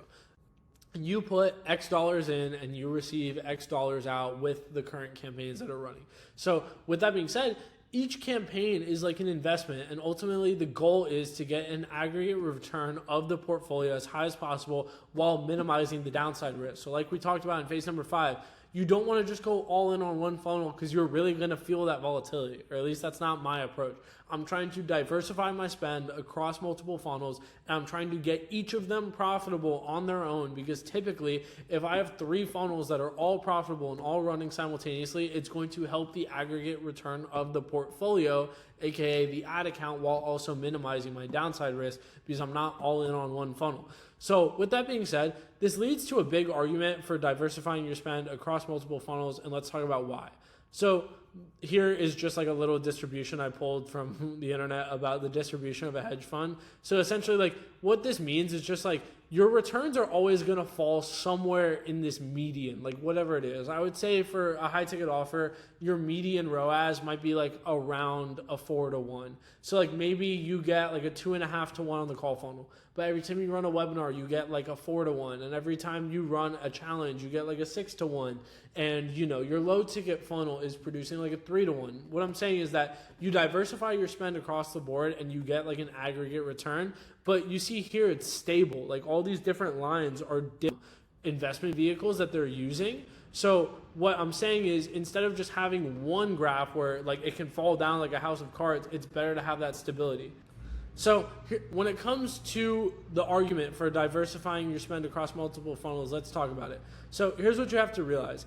Every funnel reaches a point of diminishing return. So it's like at a certain point, you've reached the ceiling on this funnel. Like maybe every time you try and scale your webinars past 50K in spend per webinar, you just get a diminishing ROAS. Or every time you try to scale your call funnel past 10K a day, you reach a ceiling and you get a diminishing ROAS. What I'm trying to say is, instead of trying to just brute force your way through this ceiling, sometimes it makes sense to go and build other profitable funnels and then come back to it after. Because like I said, if you have new leads coming in from this funnel, and now it's like boosting the ROAS of your call funnel, that indirect approach might actually be what helps you break through that ceiling, instead of linearly just trying to fix everything in the call funnel and just test your way through that ceiling. I hope that makes sense. But like I said, if you try and just scale past the ceiling by brute force, oftentimes you're better off putting your spend and your effort into other funnels. And as we've talked about before, every audience has a pocket of people that is more or less receptive to certain funnels. So like I said, there's going to be certain people who just don't want to come to your webinar. There's going to be certain people who just don't want to self-book a call. There's going to be certain people who don't want to buy the low-ticket product. But if you go and take the people who came in from this funnel, like they watched one of the ads for this funnel, and you hit them with a different conversion mechanism, that can be what gets them over the line. So let's talk about what this means tangibly. Let's say your ROAS on a call funnel is at like a 3-to-1 at 10K a day in spend. When you try to spend 15K a day, it drops 2-to-1. However, if you go and spend that extra 35K a week On a webinar, you bring back 140, which is a 4 to 1. But then when you try to push the spend on that webinar, you reach another ceiling on it of diminishing returns. So you go and allocate the rest of your spend into a low ticket funnel. What I'm trying to say here is that at a certain point, you have to view your ad spend as like you investing capital into certain investment vehicles, because really that is what it is. And you have to understand that like you can't be emotional about these things. You have to understand where the ceilings are on your returns. So here's my point. It's safer and it's usually more beneficial to diversify spend across different funnels.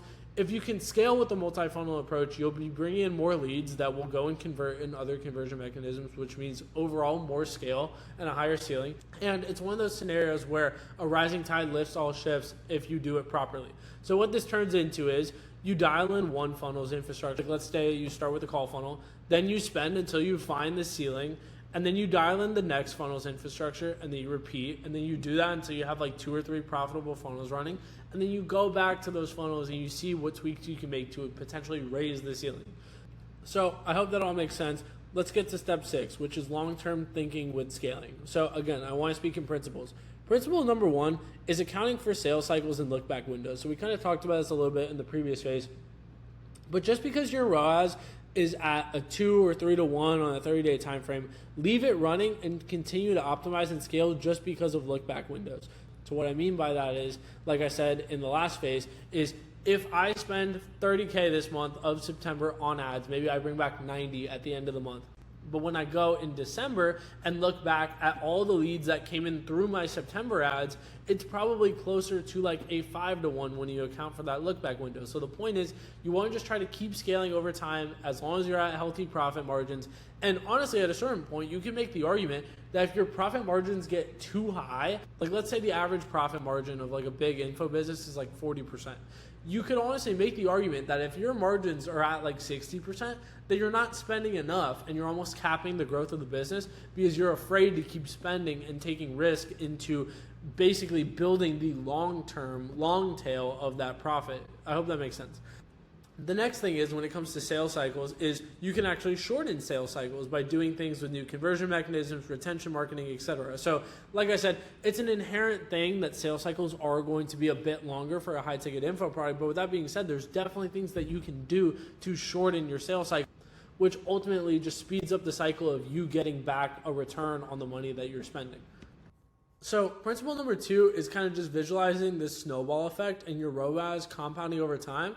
So when you run a multi-funnel approach and you're constantly scaling month over month, you start to have this effect where you have more and more people in your ecosystem that you haven't converted yet. Because obviously for like every 100 leads you bring in, you might convert like 2 or 3 of them within the month. But basically you start to build up this massive snowball of people who have seen you and they're in your ecosystem, they're on your email list, like they've came to one of your webinars, etc., but they haven't bought yet. So like, let's say a month into running ads, you have like 1,000 people like this. And then a few months in, you have 10,000.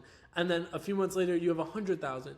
Basically, the point I'm trying to make is that it gets to the point where you can make so much profit just by liquidating these people that are already in your ecosystem. Like these people that are already on your email list, or they've came to one of your webinars, or they've come through the call funnel and watched the VSL, etc. So if you continue to test new middle of funnel and bottom of funnel messaging, which is just basically like more aware messaging, it's not necessarily pitching the business model. It's just more so like working a bit past that and talking about things further down the funnel. You test new conversion mechanisms, you do more live events, webinars, challenges, you do more retention marketing, etc. That's how you liquidate this snowball of people. And as you scale month over month and as you continue to just maintain healthy profit margins, that doesn't mean just try and get your margins as high as possible. It means just scale at a healthy margin so that way you can continue to build this snowball up and make it get bigger and bigger every single month. So with that being said, when your ROAS is compounding over time, one thing that I really want to address is the first 30 to 60 or 90 days that you start running ads are probably the most difficult. So let's talk about why. So like I've said, your disadvantage when you start running ads is that you have a lack of context around what messaging works for your offer, what attracts financially qualified leads that your sales team is consistently closing. You have a lack of pixel conditioning and data. And like I said before, most people don't buy on the first touch point. They need to be warmed up. They need to be hit with different ads that speak to them differently, etc. And like we've been talking about the natural sales cycle of info products. But what I'm trying to say is that most people get caught in this valley of despair, whereas it's like, this is the hardest part. This 60 to 90 day span is the hardest part. But once you break through that, and if you can even do this at like a 2-to-1 or a 2.5-to-1 ROAS, which like we've talked about can be done literally just by like brute force. If you have a really scrappy sales team who's liquidating down sales, if your infrastructure is built properly and it operates super efficiently, you can get through this valley of despair, those first 60 to 90 days, and then from there, it genuinely gets easier. And what I would say is, like I said, it compounds over time because of this snowball period. So essentially, when you start off and you're in this valley of despair, your snowball is really small. Like almost no one knows who you are, especially if you don't have organic presence. But as you continue to get through the valley of despair, you get more people in your ecosystem who are not only already bought and you've already obviously made some money back from your ad spend on those people, but you build this massive snowball of people who haven't yet converted. That's where you start to get into this growth segment. So the next thing, which is kind of related to this, is when you hit people dozens and dozens of times over with new creatives over weeks or months of time, to new conversion mechanisms with new messaging that's essentially speaking to the same ICP just in different ways, that's often what you need to make a large percentage of people convert, especially if you're in a crowded market. So like if you're a fitness offer or an e-com offer, or one of these offers that has a bunch of competitors, very rarely is someone going to buy the first time they see your offer, because it's not one of those things that they've never seen before. It's one of those things where they're like, oh, another guy who's trying to teach me how to do this. And the real way that you kind of get and you warm them up over time is you hit them with dozens of different ads that all speak to them in different ways, and you just hit over weeks or months of time. I think it was Grant Cardone who was talking about this, but essentially like a lot of things when it comes to info marketing are just like a frequency game. And it's like very rarely are people going to buy on the first touch point. So that's why this valley of despair can be so hard to break out of, is just because most people don't want to buy from you if they've only seen you a couple of times. But if you have the right thought process going into it, you have the right systems in place to kind of build your infrastructure as well as possible and just try and recoup as much of your ad spend as possible, and you get through this valley of despair, you get to the point where you start hitting people dozens of times over with new creatives over weeks or months of time, and that's where you kind of start to get into this growth phase. So everyone loves to talk about scaling and increasing top line revenue, but one thing that people really do not talk about is actually maximizing your profit margins with paid and not just scaling to the moon. So this kind of goes back to this snowball effect where it's like, okay, you have to understand that it's kind of like a software company where you know that getting off the ground and getting product market fit and getting the first 1,000 users and then 10,000 users and 100,000 users, that's going to be the hardest part. But then you get to a certain point where it's like you've built the snowball pretty big. You've gotten this effect where like you're hitting people so many times over. Like people are seeing your ads a ton and you're getting a ton of new leads in your ecosystem. You're shortening sales cycles. You kind of have to face the reality where it's like, okay, at the end of the day, you're doing this for profit. So what I would say is that this whole principle of hitting people multiple times over and just hitting them with different conversion mechanisms and new messaging, that's a really good way to maximize your profit margins, because you're already capitalizing on people who aren't necessarily cold, they're a bit warmer, which usually is a bit easier. So principle number 3 is let's talk about maximizing your margins with paid. So at the end of the day, everyone loves to talk about just scaling to the moon and getting your top line revenue as high as possible. But at the end of the day, what we're all doing this for, because most people aren't going to be able to sell their info business, is profit. So like I said, in the beginning, obviously you have to have this kind of growth mindset where it's like, okay, I want to reinvest month over month into more ads. I want to just reach more people, get more people in my snowball so that way I can convert them over time. But at a certain point, you've kind of done that and you've gotten to this point where you're hitting people with dozens of different ads every single month. Like you're scaling really well, more and more people into your ecosystem. You're bringing in more leads every single month. But eventually you kind of have to realize like, okay, at the end of the day, the whole point of this is to actually take home profit. So at a high level, all it is just CAC to LTV. So it's how much can you acquire a customer for and how much can you actually make off of the customer. So what I would say is that at a certain point, if you're doing everything that I've talked about in this video, right, you can kind of do both marginally better. So like you're probably not going to get your CAC down 80%. You might be able to get it down marginally on a call funnel, and you might be able to bring up your LTV a bit more by like charging continuation, having higher ticket upsells, raising your prices, all that different stuff. But essentially, there's 2 different ways to play it. And ideally, you do both to some extent, is you work on getting your CAC down as much as possible. So again, a lot of that is just done by testing new ads, testing new conversion mechanisms, dialing in your sales process, like all these different things that we've talked about throughout this free course. So at the end of the day, I'm not going to go super in depth on this just because it would get really long and really nuanced, but don't lose sight of the end goal of this entire video, which is profit. Because at the end of the day, you've stayed through this entire free course. And I seriously doubt anyone has watched this entire thing, but maybe you just skipped to the very end. The entire point of this video is making more profit for you and your clients. Because at the end of the day, if you're an operator, if you do what I do, the more profit you make your clients, the more profit you make for yourself. Or if you're just an offer owner, obviously the whole point of this is to make more profit. So whether you're an info business or an operator doing what I do, if you want to learn how you can go a step further from everything you learned in this video to make more profit with your info business or as an operator like I do, I want you to go and click the link down below and apply to work with us. You'll be speaking with me personally. And I think that if you've watched even a little bit of this free course, obviously you've stuck till the end, so maybe you skipped around a little bit. But either way, if you're at the end of this video, you had to have found this valuable to some extent. So let's book in the chat. Let's see how I can help you even further. Like I said, whether you're scaling your own info business and you want to hit $500K a month, $1 million a month, or if you're someone who wants to just get started doing what I do, you want to do some kind of consulting arrangement. Again, whether you're an operator and you're looking to either get some consulting or get some coaching as to how you can help your clients scale more and essentially just make more for rev shares, or if you're an info business looking to hit the next level, click the link down below, apply to work with us. But yeah, guys, I hope that you enjoyed this video. I hope that you found it valuable. Be sure that you bookmark this, share this, come back to it later. I want you guys to watch as much of this video as possible because genuinely, I've been doing this for 3 years and this is like everything I've learned over the past 3 years packaged into one video. So I hope that you guys loved it and I'll talk to you soon.